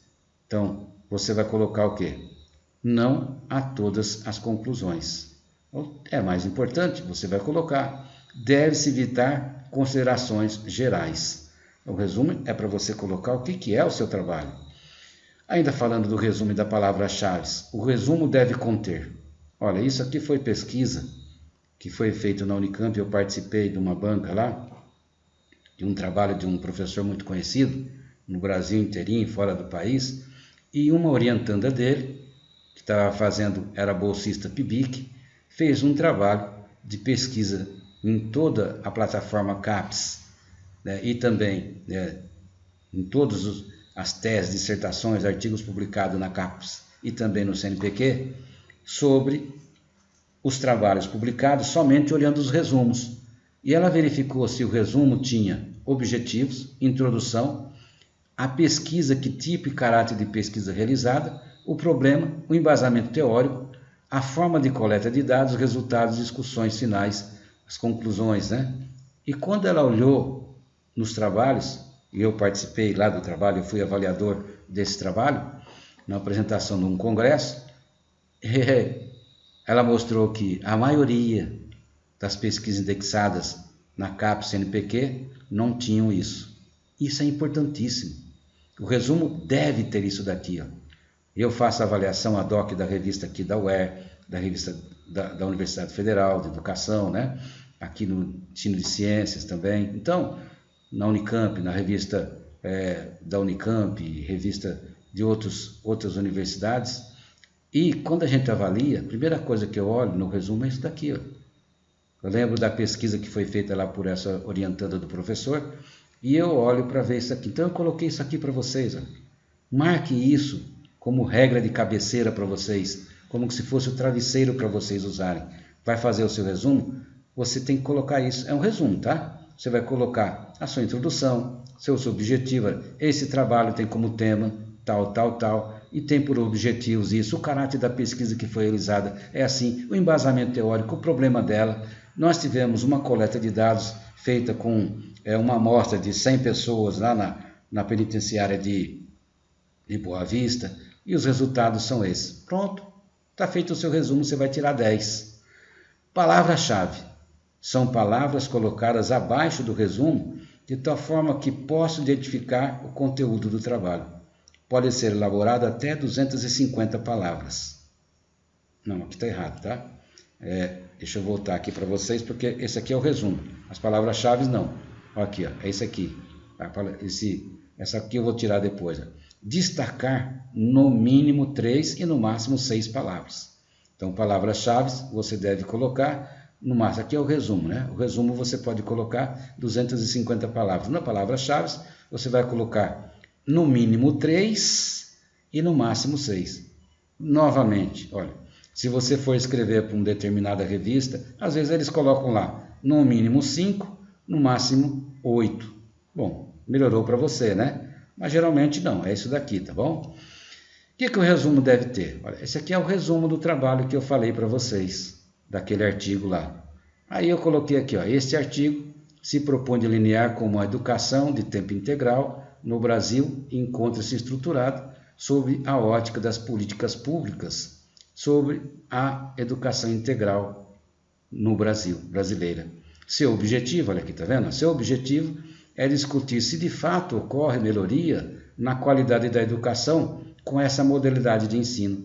A metodologia, olha aí, tá vendo? A metodologia utilizada se embasa numa revisão bibliográfica fundamentada no ECA, Estatuto da Criança e Adolescente, de 1990, Constituição Federal de 1998, LDB, Lei de Diretrizes e Bases, 9.394 de 1996, PNE, que é o Plano Nacional de Educação, 13.005 de 2014, no Plano de Desenvolvimento da Educação, que é o Compromisso para Todos pela Educação, Decreto 6.094 de 2007, no Programa Mais Educação, na Portaria Normativa Interministerial número 17, no decreto, né, do Fundeb, que é o Fundo Nacional de Educação, nas diretrizes curriculares nacionais, tá, na educação básica, e a Base Nacional Comum Curricular, a BNCC.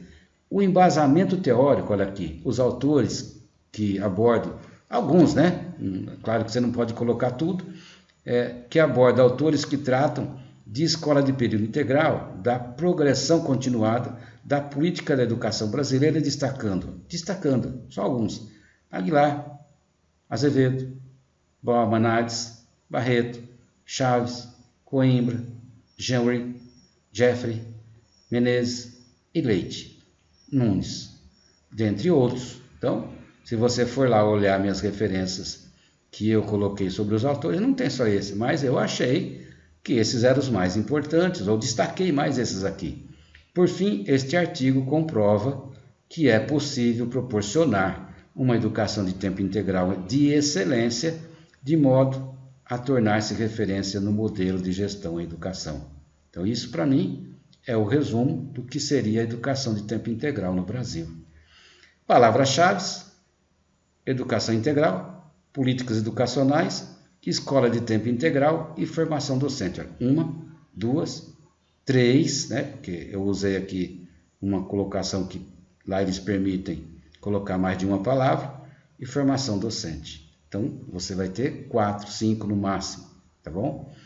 Seguindo aqui, o abstract, que é o resumo em inglês, ou keywords, que são as palavras-chave em inglês também. Keywords, palavras-chave em inglês, devem ter a mesma formatação das palavras-chave em português. Deixar uma linha em branco depois que você terminar. Destacar no mínimo 3 e no máximo 6 palavras. Tá vendo aqui, ó? Eu já aumentei mais uma, 6, então você pode estar aumentando ou tirando 1, 2, 3 palavras ali, né? De acordo com o resumo em português. O abstract é o resumo descrito em inglês, tá?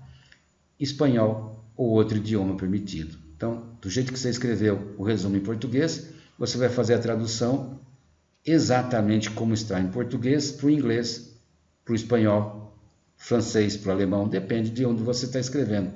Pode ser elaborado novamente, até 250 palavras, se não é as palavras no keywords, mas o resumo, né? Possui as mesmas informações do resumo. Atenção! Informar de maneira correta o significado dos procedimentos, tá? Como que você fez essa tradução sua. Então, aqui está o abstract, do jeito que estava lá em português, está aqui em inglês também, tá bom? Introdução. O que é a introdução? É a exposição geral do tema, devendo conter os objetivos e a revisão de literatura. A introdução situa o leitor quanto ao conteúdo desenvolvido. Deve-se destacar as partes mais relevantes do trabalho, expor o histórico, o problema, a justificativa, a importância da sua pesquisa, tudo que está no enfoque ali, né? A introdução é composta em média por 4 a 6 parágrafos. É uma introdução, não é o desenvolvimento do seu trabalho, o desenvolvimento é mais encorpado. Aqui você pode até estar falando do seu problema, da sua justificativa, da importância da sua pesquisa. Você vai situar o seu leitor. Quando você lê uma introdução, você fica absorto, você fica com a vontade de ler, porque ele está falando assim, ó, no capítulo 1, nós iremos abordar isso e esse tema será importante, ligando com o capítulo 2, que vai ser tratado esse assunto, né? Muito importante. Então você vai destacar as partes, mas pode até ser que o capítulo não seja bom. Mas aqui você vai vender o seu peixe de uma forma que a pessoa vai comprar, vai achar que é bom. A introdução, e é bom, tá? Não estou falando que acho que é bom, eu tenho certeza que o trabalho de vocês é muito bom. A introdução situa o leitor e, apesar de ser a primeira parte que se lê num artigo, num texto ou num livro, é a última parte que o autor escreve, pois somente depois de pronto o trabalho é que dispõe das informações que encontramos na introdução, tais como embasamento teórico, justificativo, objetivos, metodologia empregada, composição do trabalho, como foi desenvolvido, por que foi elaborado, que tipo e como a pesquisa foi realizada, os resultados finais e a conclusão. Quando é que você faz a introdução de um trabalho? Somente depois que você terminou o seu trabalho. Você vai colocar lá, né? Aqui vai ser a introdução. Introdução é a primeira coisa que a gente lê num trabalho, num livro, numa pesquisa, numa dissertação. Não é assim? Você vai lá, tem introdução. Mas lembre-se, a introdução é a última coisa que você faz. Quando eu coloquei essa parte aqui, foi para deixar para você alguma coisa que eu tenho visto muitas vezes em bancas, que a introdução não condiz com o trabalho. Por quê? Porque foi feita antes. Deixa a introdução sua para fazer depois que você terminou o seu trabalho. Porque você vai falar assim, no primeiro capítulo do trabalho, eu estou falando sobre isso, eu vou descrever o meu trabalho, como ele foi feito, que metodologia eu usei. Mas você só vai saber isso aqui depois que você terminou, quais os resultados, como que você vai fazer uma introdução sem que antes você tenha feito o trabalho. Não é verdade? Então lembre-se desse conselho que eu estou dando para vocês. Dizem aí que se conselho fosse bom, a gente não dava, vendia, tá bom? Olha, falando mais um pouquinho sobre a introdução. Na introdução, o autor deve se preocupar com algumas perguntas importantes, tais como: quais são as finalidades do artigo? Por que é que essas finalidades são importantes? Qual a relação do trabalho com trabalhos anteriores? Revisão crítica e seletiva da bibliografia. Você lembra que eu falei que você deve ler autores, livros, dissertações, tese, artigo, tudo que embasa, que é mais ou menos o tema seu? Aí você vai falar assim, olha, os autores fulano de tal falam isso, ou esse é outro aqui. Você vai separar os seus autores, você vai fazer uma revisão crítica e seletiva dessa bibliografia que você leu. O autor deve citar apenas os trabalhos anteriores realmente importantes, pois é uma opção sua e identifica claramente o rumo que pretende dar à pesquisa. Então você vai fazer o quê? Você vai citar os autores que são realmente importantes. Se você leu, digamos, vários livros para poder fazer o seu trabalho, mas na hora que você leu esses livros, você vê lá que alguns não são importantes. Eu lembro quando eu estava fazendo a minha tese de doutorado na Unicamp, eu sempre li demais, eu li 70 livros numa semana, praticamente eu não dormi, uns 15 dias, fazendo o restante da minha pesquisa. E desses 70 eu fiquei muito chateado, que tinha dissertações, tinha tese que eu achava que era interessante, e eu não pude usar sequer um parágrafo daquele autor que eu li. Ele já falava de um assunto que o outro tinha falado muito melhor. Para que é que eu ia citar aquilo lá? Eu só vou usar os mais importantes. Deve-se evitar a referência a detalhes de trabalhos anteriores, tais como saliente conclusões, implicações ou contribuições metodológicas realmente relevantes. Não, é você que vai fazer as suas conclusões. Você não pode falar assim, olha, no trabalho do fulano, a não ser que você esteja fazendo uma pesquisa bibliográfica, tá? Você não foi fazer uma pesquisa de campo, você leu vários autores e a sua pesquisa é sobre aqueles autores que você leu. Aí você vai dizer, olha, esses autores aqui, teve autores, 50% deles falaram isso. É importante salientar a continuidade do seu estudo e seja claro na explicação, evitando utilizar linguagem demasiadamente hermética, né? Então, você pode dizer lá na sua conclusão, esse trabalho, ele tem apenas uma pesquisa realizada em 2 anos. Poderá ser aprofundado futuramente, tanto por mim, quanto por outros autores. Estou deixando um legado para a sociedade, né? Para a sociedade que faz pesquisa. Finalize seu artigo apresentando as suas hipóteses variáveis e crie expectativa sobre o resultado que espera obter. Fundamente bem as suas hipóteses no fim da introdução. Por fim, lá no fim da sua introdução, você vai colocar assim, cheguei aos seguintes resultados. Chegamos, né? Se você teve um orientador, se você fez sozinho, foi você. Cheguei aos seguintes resultados, né? O autor chegou a essas conclusões. E você deixa uma expectativa sobre os resultados para que a pessoa possa ir lá ler o seu trabalho na íntegra, que é muito melhor do que você ficar falando de algo que você nem sabe como que ele foi escrito, né? Então você tem que escrever e ao mesmo tempo você tem que mostrar o que foi que você pesquisou, não é verdade? Bom, partindo para frente, o desenvolvimento. O desenvolvimento é a parte mais importante do seu trabalho. Você vai estar falando sobre a sua justificativa, que é o quê? Você vai estar falando sobre os seus objetivos, que é para quê?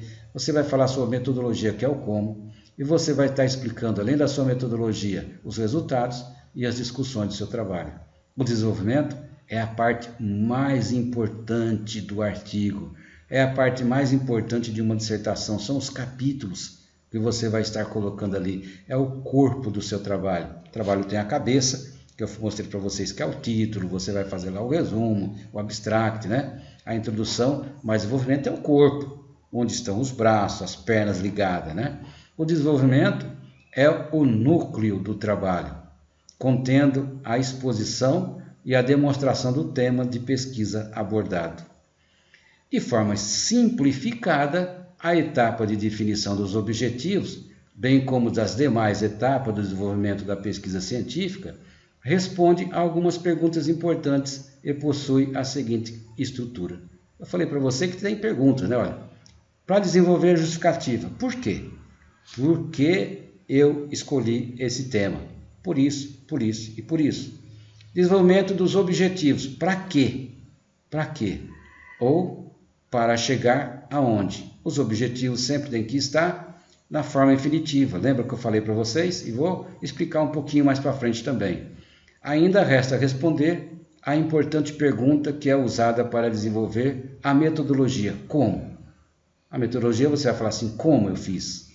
Você vem para a universidade, como você vem?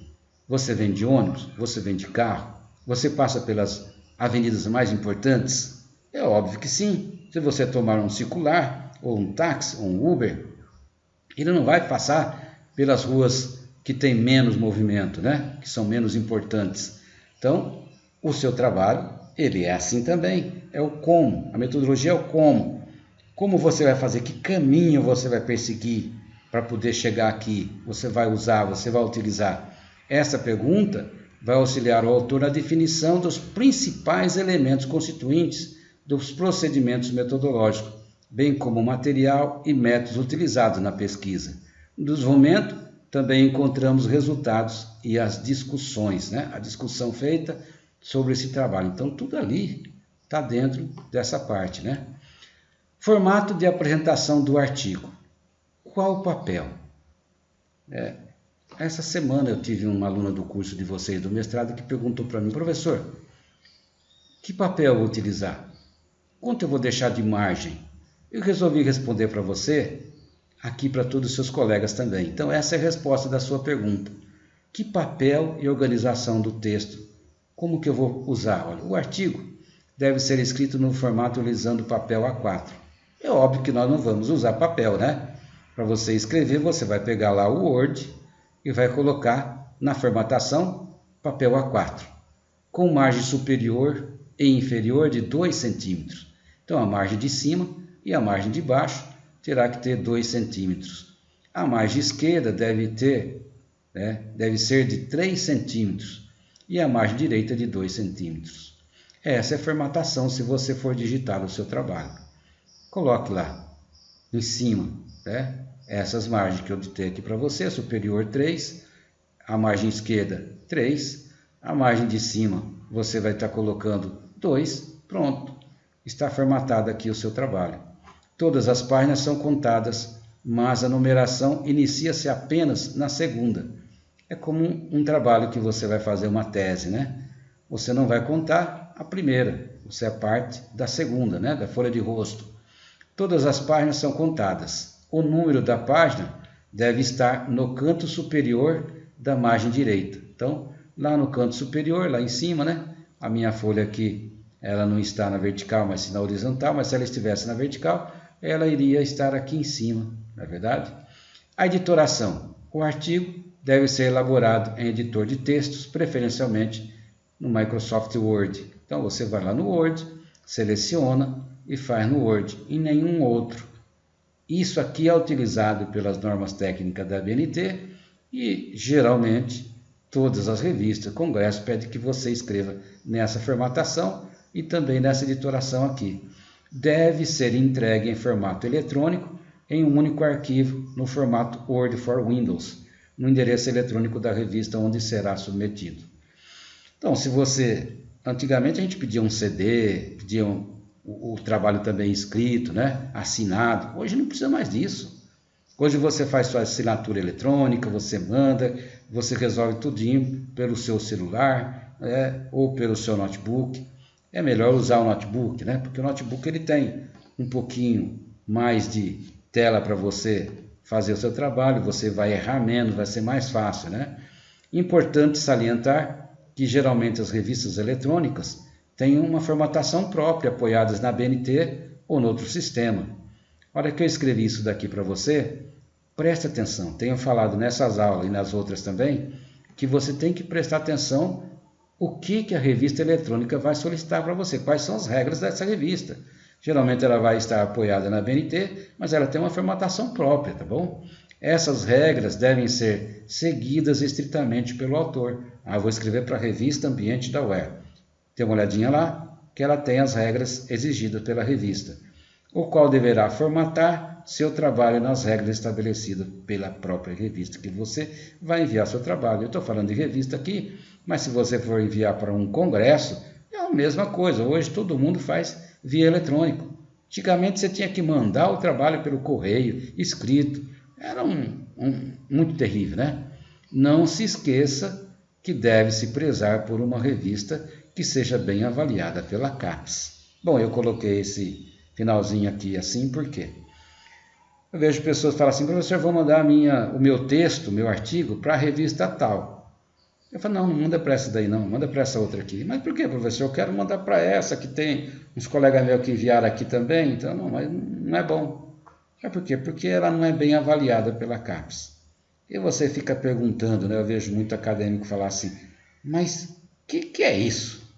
Eu quero mandar para um lugar, meu professor lá, meu orientador, falou que eu não posso mandar para lá, tem que mandar para essa revista aqui. Por quê? Olha só que interessante. O impacto da revista, a avaliação dela pela CAPES. Wise, Emily, A1, A2, B1, B2. Isso aqui são os melhores. Se você verificar a indexação da revista e a avaliação dela, aí você vai falar assim, vou mandar para a revista 1. Geralmente são revistas internacionais, né? Cielo, B3. Olha, as revistas B3 são muito boas. B4, B5 eu nem coloquei a Cs aqui, tá? Se eu não coloquei, nem D. Por quê? Porque se você enviar o seu trabalho para uma revista C, você vai ter que produzir 3, às vezes 3C para valer um B3. Ah, professor, isso conta? Claro que conta. Quando a CAPES vem avaliar aqui o nosso programa, e a cada 3 anos ela faz isso, ela verifica todos os trabalhos que vocês fizeram e para onde vocês enviaram. Ah, se você enviou para um lugar, tá bom, né? Eu enviei agora, este ano, juntamente com mais 5 professores aqui da nossa universidade, uma proposta para a CAPES, que abriu seleção edital da CAPES para um programa de PIBID e residência pedagógica. E a UER me convidou para que eu pudesse ser o coordenador institucional desse projeto de residência pedagógica. Nossa, você tem que preparar o seu currículo numa plataforma que chama CAPES. Não é igualzinho o da plataforma Lattes, porque eles pedem muitas informações da sua prática profissional como professor, inclusive na educação, mais voltada para cursos de licenciaturas. Não são cursos que não são de licenciatura, de bacharelado nenhum, só licenciatura. Se você for coordenador, se você for professor, se você deu aula na educação básica, se você deu aula para que turma, quantos anos você ficou como coordenador, quais os trabalhos que... E que eu queria frisar, para onde você escreveu artigos. Dependendo de onde você mandou, e eles verificaram todos esses trabalhos, é lógico que foi feita uma avaliação do seu currículo, né, e os trabalhos que você fez, eles deram uma nota. Interessante que a avaliação do trabalho foi pelo projeto que nós enviamos, mas foi muito mais pelo currículo que nós temos. Interessante, gente, que nós tivemos mais ou menos umas 300 universidades no Brasil que se inscreveram, e dentre elas as melhores que nós temos, né? A Unicamp, a USP, as PUCs lá do Sul, Sudeste, né? E nós aqui da UER enviamos também. Sabe o que aconteceu? Nós tivemos o 5º lugar. Olha que interessante, né? Eu fico perguntando assim, será que esse povo dessas universidades tão famosas no Brasil, eles escrevem bem e para revistas que são bem avaliadas? Hoje a CAPES está valorizando muito as revistas eletrônicas, os livros digitais. Ela valoriza muito mais um livro digital do que um livro escrito. que você vai numa editora, você produz, você vai vender as páginas impressas dele. Então ela valoriza muito mais isso. Por quê? Por que será que deu essa mudança guinada nesses últimos governos que nós temos? Porque eles diminuíram as verbas, as bolsas, o dinheiro que pagam para a gente para produzir livros impressos. E estão valorizando muito os livros digitais porque eles não pagam nada para isso. Né? Então as revistas eletrônicas, os livros digitais, né? Você vai tirar um ISBN de um livro, o livro digital hoje disparou. Eu produzi 5 livros durante esse período que eu estava lá fazendo meu pós-doutorado. Eles foram livros digitais e impressos, só que nós imprimimos pouquinho dele, pouquinho, cada autor, sei lá, do livro, pagou e nós produzimos esse livro. Olha que interessante, todos eles foram digitais, disponibilizamos esse livro na internet para todas as universidades. As pessoas vão ler o meu livro digital ou vai comprar o meu livro que custa caro para que ele possa fazer pesquisa, hein? Você prefere ler um livro ou você prefere ir na internet baixar o livro e fazer uso dele? Né? Citar, é claro, você não pode fazer plágio, igual eu falei. Então, é muito importante. Então, quem é que baliza isso daqui? Conta aqui onde é que nós temos a balização de todos esses trabalhos científicos, né? Quais são a ordem dos tópicos de um artigo? Primeiro, título do trabalho. Ele deve ser escrito no topo da página, em maiúsculas, centralizado, fonte Time New Roman, tamanho 18 e negrito. Após o título, se houver subtítulo, deixar 2 linhas em branco em fonte tamanho 12. O subtítulo é opcional, logo abaixo do título, sem espaçamento, fonte Times New Roman, tamanho 16 e também em negrito. Usar letras maiúsculas e minúsculas, seguido de letras na regra da língua portuguesa, né? A gramática sempre da língua portuguesa que vai embasar isso daqui. Título e subtítulo do trabalho em inglês, em maiúsculas, centralizado, fonte Times New Roman, tamanho 18, negrito, após deixar 2 linhas em branco, sempre em fonte tamanho 12. Até aqui, ó. Ah, professor, como que eu vou fazer o meu trabalho? Como que eu vou fazer a capa dele? Como que eu vou fazer, que título? Quanto que eu vou usar de imagem? Que tamanho que vai ser? Que tipo de fonte eu vou estar usando? Está aqui para você, olha. Isso são regras da BNT, né? E os autores? Como é que você vai escrever os autores? Ou o autor, né? Vem logo abaixo do título, centralizado, fonte também Times New Roman, tamanho 12, em linhas distintas. Deve estar o nome do autor e logo abaixo, debaixo deste, igualmente, o nome do coautor, no caso, o orientador. Nada sendo necessário escrever ao lado do seu nome. Lembra que eu falei para vocês? Eu uso essa regra. Quem é o autor? É o meu orientando. Eu sou o coautor. Quem escreveu o trabalho foi ele. Eu não posso inverter, colocar o meu nome primeiro e o nome do meu orientando em segundo, porque o primeiro autor, geralmente, todas as revistas geralmente fazem isso, todos os congressos, dos livros, né? O nome dos autores ou do autor deve estar em negrito. Após a identificação do autor, dos autores, deixe uma linha em branco. E o resumo? Após o nome dos autores, escrever o resumo em fontes também Times New Roman, tamanho 12, negrito, e com alinhamento à esquerda, deixar uma linha em branco. Quando você termina, o resumo deve ser um parágrafo de, no máximo, 15 linhas ou 250 palavras, sem recuo na primeira linha. Usar espaçamento simples, justificado, fonte Time New Roman, tamanho 12 e itálico.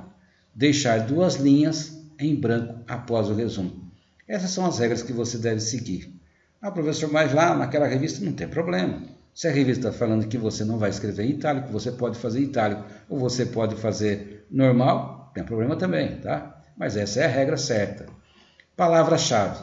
Vem logo após o resumo, em fonte também Times New Roman, tamanho 12, negrito e com alinhamento à esquerda. As palavras-chave devem ser separadas entre si, finalizadas por ponto e iniciadas com letras maiúsculas. Em seguida, listar 3 a 6 palavras-chave que identifiquem a área do artigo e sintetizem sua temática. As palavras escolhidas devem priorizar a abordagem geral do tema e, na medida do possível, usar grandes áreas do conhecimento. Se o artigo for sobre avaliação de um software educacional, por exemplo, algumas opções de palavras que identificam o conteúdo do artigo podem ser software educacional, educação, informática, deixar 2 linhas em branco após as palavras-chave para você começar a próxima parte. E o abstract? É o resumo em inglês. Pode ser, eu falei para vocês, em espanhol ou em outro idioma, mas geralmente o abstract é só em inglês. Se for em espanhol, não é abstract, né? Escrever abstract em fonte Times New Roman, tamanho 12, negrito, alinhado à esquerda. Deixar uma linha em branco. O abstract deve ter a mesma formatação do resumo em português. Deixar uma linha em branco. É o mesmo resumo em português que você vai lá no Google, né? Tradutor do Google, e seleciona e pega na íntegra e coloca ali. É assim? Não. Lembra o que eu falei para você? Você deve fazer uma revisão para ver se tem alguma coisa meio errada ali. Keywords, palavras-chave. Keywords, que em inglês chave, né? Words, palavra, palavras-chave em inglês. Devem ter a mesma formatação das palavras-chave em português, deixar uma linha. É igualzinho. É a tradução ipsilis, né, do que você está fazendo lá, certo? Texto principal deve ser subdividido no mínimo em introdução, desenvolvimento e considerações finais. O texto deve ser escrito também em fonte Times New Roman. Se você escolheu Times New Roman, tem algumas revistas que diz que pode usar a Arial também. Mas se você usar uma, você não pode usar no começo o Times New Roman e depois começar uma partezinha, né? Eu já vi muito isso. Tem gente que é assim, expert, né? Vai na internet, pesquisa um texto e lá ele está em uma outra fonte e também tamanho tudo diferente, ele cola de lá, coloca, faz uma costura o trabalho, né? Não, o seu trabalho você deve revisar de ponta a ponta e colocar nele Time New Roman. Seleciona, põe um Ctrl T e coloca Time New Roman nele, tamanho 12, e vai sublinhando os capítulos, todos eles, né? O espaçamento dele, o espaçamento entre as linhas deve ser simples. O alinhamento do texto deve ser justificado. O início de cada parágrafo deve ser precedido por um toque de tabulação, você dá um tab de 1,25 centímetros. Deve haver uma linha em branco entre os parágrafos. As referências, já estamos chegando no finalzinho do nosso trabalho aqui, né? As referências devem ser colocadas em ordem alfabética e de acordo com as normas técnicas específicas. Em território brasileiro, utiliza-se a Associação Brasileira de Normas Técnicas, a BNT, para normatizar as referências apontadas durante o trabalho.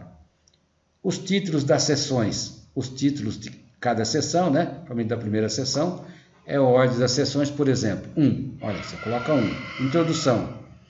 Precisam ser numerados e escritos em letras maiúsculas. Introdução, 1. Tá? Tamanho de fonte 12 e negrito com alinhamento à esquerda. Deve-se deixar uma linha em branco após um título de primeira ordem. Formatação do papel. Precisam ser numerados e escritos também com tamanho de fonte 12, sem negrito e com alinhamento à esquerda. No entanto, as letras devem ser em maiúsculas. Deve-se deixar uma linha em branco após um título de sessão de segunda ordem. Então, saiu de introdução, deixa uma linha em branco e começa a segunda parte. Procedimentos para envio do artigo. O artigo, após ser aprovado pelo orientador, deve ser encaminhado à revista que se destina em único arquivo e formato Word for Windows, seguindo o protocolo de envio eletrônico da revista. Então, o seu orientador deve saber o trabalho que você vai colocar o nome dele, né? E seria bom sempre você colocar o nome do orientador, porque geralmente ele é um doutor, e para ele ser orientador ele tem que ter escrito vários artigos, o currículo dele deve ser bom, em outras palavras, né? Seu orientador. E na hora que você vai ver o currículo do seu orientador, vê que ele não escreve. Tem muitas profissões no Brasil que as pessoas são doutores, né? Sai de um curso de graduação da universidade, igualzinho os outros cursos, mas já são doutores. E a hora que você tem um diploma de doutor, você deve, para ter esse título da CAPES de doutor, você deve produzir bastante. É um doutor A5, por exemplo, da CAPES, né? Avaliação A5 da CAPES, ele tem um currículo Lattes muito bem produzido, com artigos. Então, você tem que ter um orientador que vai lá porque ele te dá peso, tá bom? É necessário também o envio do termo de aprovação dos autores, autorizando a publicação caso o artigo seja aprovado, ressaltando que o mesmo é inédito e que os autores se responsabilizam pela redação e elaboração do artigo, tendo seguido toda a normatização quanto à autenticidade e as citações do texto afirmando que não é plágio. Olha, eu grifei aqui, ó, tá? Se preocupe bastante com isso. Então você faz o seu texto e você coloca lá que você se responsabiliza pelas informações que você teve ali, tá bom? A metodologia. Alguns autores apresentam como sendo material e métodos. Em vez de usar metodologia, aqui na grafia eles colocam um material e métodos. É a mesma coisa, tá? É o detalhamento dos procedimentos e material utilizados na pesquisa. Deve ser descrita de forma a que outro pesquisador possa repetir a pesquisa com os dados fornecidos. É a base para que o estudo tenha valor científico. Então, a metodologia é a forma que você vai falando que isso aqui é um estudo científico. Como que você fez? Você fez uma pesquisa científica, mas você usou um método, você usou materiais específicos. A metodologia, o método, é uma seção exaustiva e detalhada. Toda a credibilidade do estudo transparece na metodologia. Indique claramente os participantes, as amostras, né? Você vai fazer uma pesquisa e você vai fazer uma pesquisa, mas você não pode pesquisar todas as pessoas. Imagina uma pesquisa eleitoral, né? Digamos uma pesquisa para governador, para prefeito, para deputados estaduais, federais, ou para presidente da república, senador, né? Eles vão fazer uma pesquisa, o Ibope ou uma outra empresa, e quando eles vão divulgar a pesquisa, eles falam assim, foi entrevistado 1.500 pessoas. Quem vai ganhar, digamos aí, uma pesquisa para governador aqui do nosso estado? Quem vai ganhar para prefeito aqui? Eles vão fazer uma pesquisa com determinadas pessoas e para cada tipo de classe social ou pessoas, eles vão e pesquisam e falam, na classe social A, B, quem ganharia a eleição hoje é o candidato fulano de tal, com a margem de erro, digamos, de 2 a mais ou 2 a menos, né? A partir das variáveis que permitam compreender melhor a extensão e implicações das suas conclusões. Então, essa é a sua metodologia. Seja claro quanto à constituição de subgrupos e suas características. Descreva exaustivamente o equipamento usado. Se a instrumentação for de uso generalizado, use a referência comercial nesse caso. Descreva todos os procedimentos, manipulação, experimentação, divisão de grupos, aplicação de provas, instrução e demonstração, traduções de questionamento. Aliás, você tem que mandar o seu trabalho para um comitê de ética da universidade. Na UER nós temos o nosso comitê de ética, né? Então, submeter o seu trabalho ao comitê de ética dá credibilidade para a sua pesquisa, né? E os resultados? É a apresentação dos dados representativos obtidos com a pesquisa, sem a interferência da opinião do autor. Não pode interferir. Esses são os resultados. Você foi lá, fez a pesquisa, 10 pessoas pensam assim. Você não pode falar, esses 10 pensam assim, mas eu não penso não. São eles que pensam. Deve ser fiel com a utilização dos dados. Você não pode manipular os dados. Porque se você manipular dados, a pesquisa não é mais uma pesquisa científica manipulada, né? Evitar de fazer inferência que crie dispersão dos dados originais. Então você vai lá e manipula tudo aquele trabalho que você fez. Não pode, olha, no começo era isso, mas eu mudei para isso. Era isso, mas eu mudei para isso. Deve ser claro, objetivo, conciso e representativo. Então esse é o seu resultado. Descreva inicialmente os principais resultados que sua pesquisa obteve. Então, quais são os principais? Você vai elencar todos e você vai ver quais são os mais relevantes e vai começar por eles. Apresente dados suficientes para suportar interpretações e conclusões, mesmo aqueles que não tenham sido previstos, contra hipóteses. Bom, eu cheguei a essa conclusão, esses resultados, né? Não conclusão, a esses resultados. Esses resultados, você já tem que pensar assim, alguém pode interpretar errado. E você já vai colocar ali uma contra-hipótese. Subdivida os resultados, se assim for mais clara a sua apresentação. Então você pode subdividir o seu resultado. Você viu que se você colocar tudo de uma ordem só, num tópico só, não dá. Faça uma subdivisão deles. Utilize tabelas e figuras, gráficos, sóbrios, bem legíveis e totalmente explicitados em texto e legendas. Não abuse dos gráficos nem das tabelas. Nem toda a informação tem de ser apresentada graficamente. Então, você não precisa fazer gráfico para tudo. Você pode colocar as informações e deve-se evitar também a redundância entre gráficos e tabelas e repetições de dados. Você vai colocar 200 gráficos. Para que isso? Coloque 3, 4 que sejam verídicos, né? Todas as tabelas e gráficos serão referenciados no texto. Tudo vai ter que ter a ordem de onde foi que você buscou. Foram dados obtidos pelo autor em pesquisa realizada, foram dados obtidos pelo IBGE, foram dados obtidos pelo autor tal, cita o ano, a fonte. E depois coloque lá nas suas referências bibliográficas, tá? Adote procedimentos de apresentação de estatísticas dedutivas, muito claros, poder estatístico, significado estatístico, etc. Então você vai partir sempre do geral para o específico. Olha, vários autores falaram isso, mas eu cheguei a esses resultados. E a sua discussão? É a apresentação de correlações com os fatos observados e a literatura da área. Inferir informações de cunho científico. Utilizar bases científicas para explicar os resultados da ciência básica que foi aplicada. Fundamentar, justificar cientificamente os dados obtidos no seu trabalho. Aí você vai discutir isso daqui, né?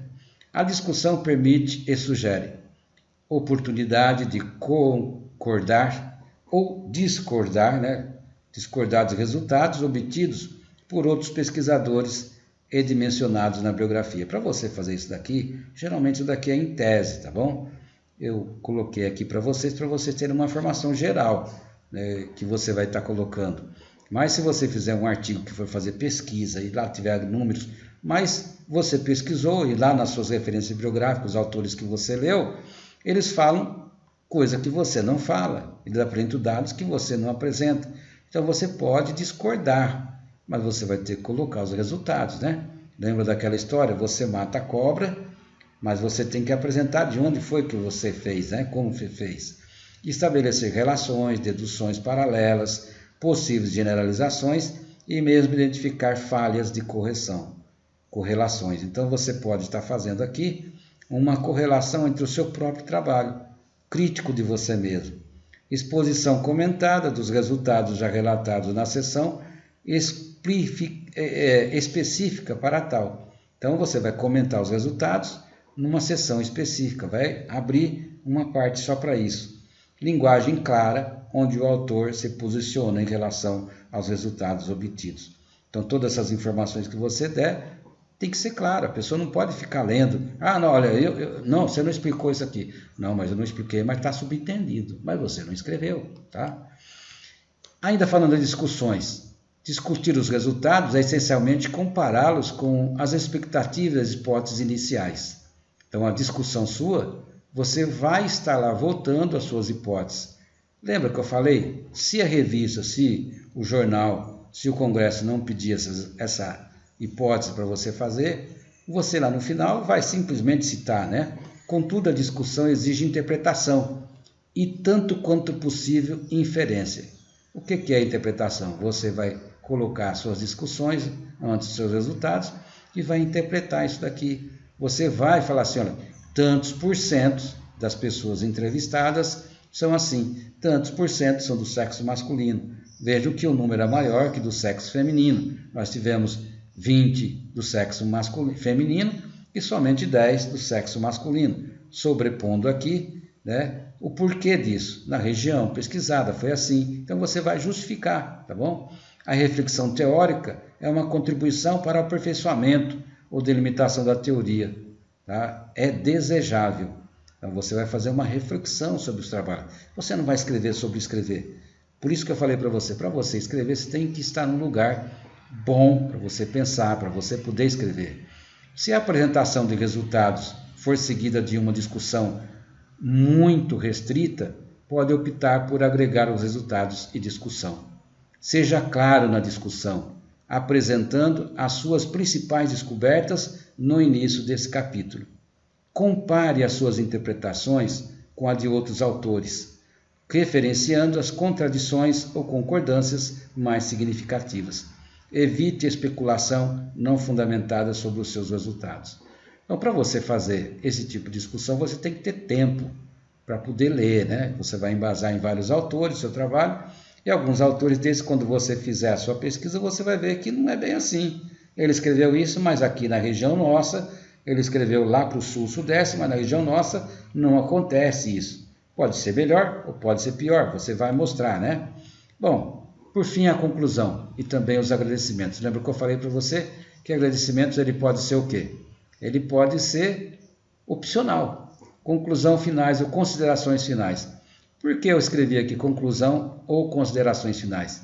Geralmente, num trabalho que é uma pesquisa que não tem muita profundidade científica, ou foi pouco tempo para você pesquisar, você usa considerações finais.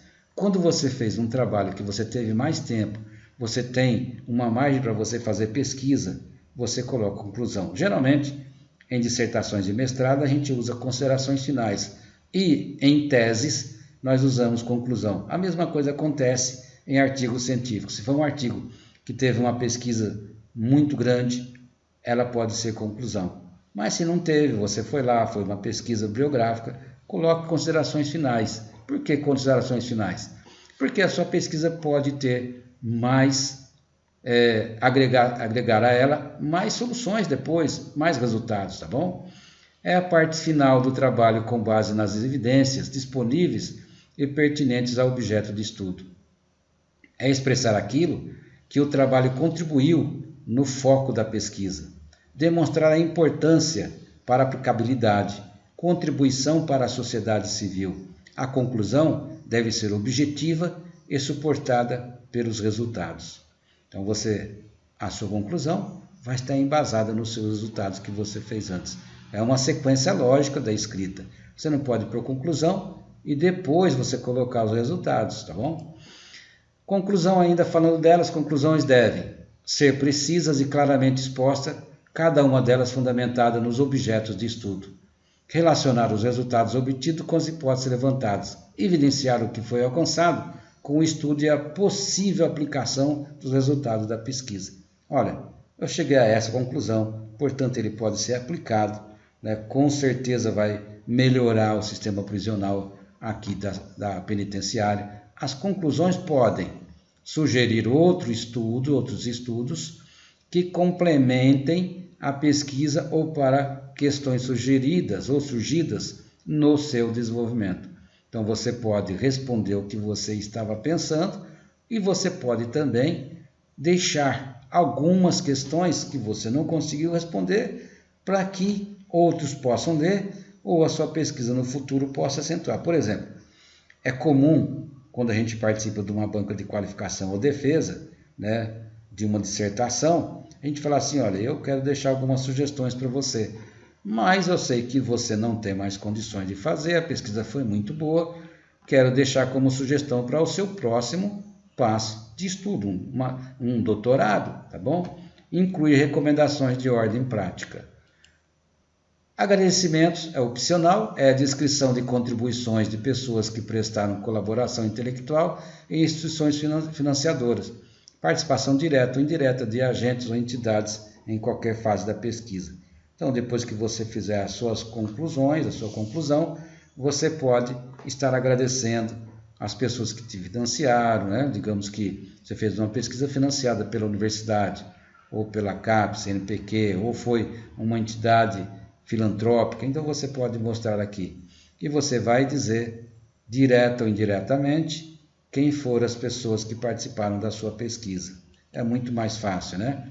Por fim, as referências e os anexos. Referências devem ser ordenadas alfabeticamente, numeradas e normalizadas, seguindo a norma de onde?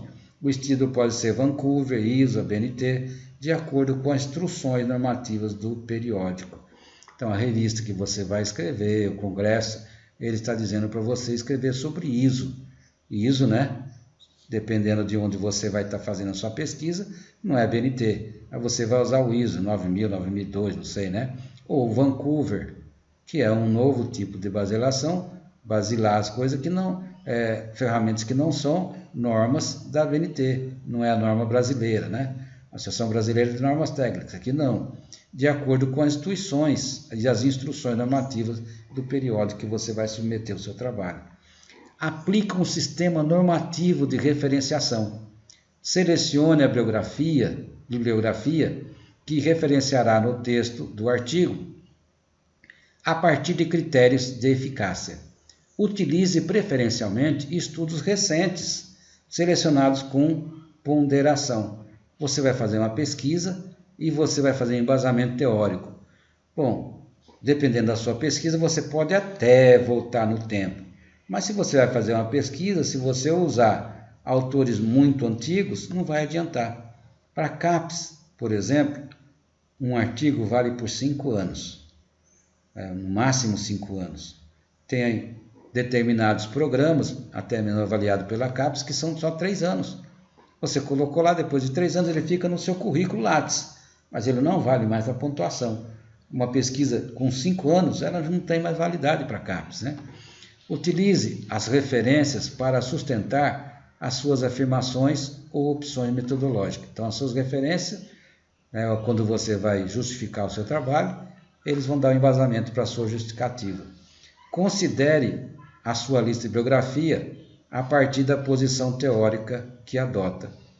Remeta o leitor para obras básicas sempre que necessário, sem perder tempo em descrevê-las. E, por fim, os seus anexos, quando necessário e de acordo com as instruções dos autores de cada periódico.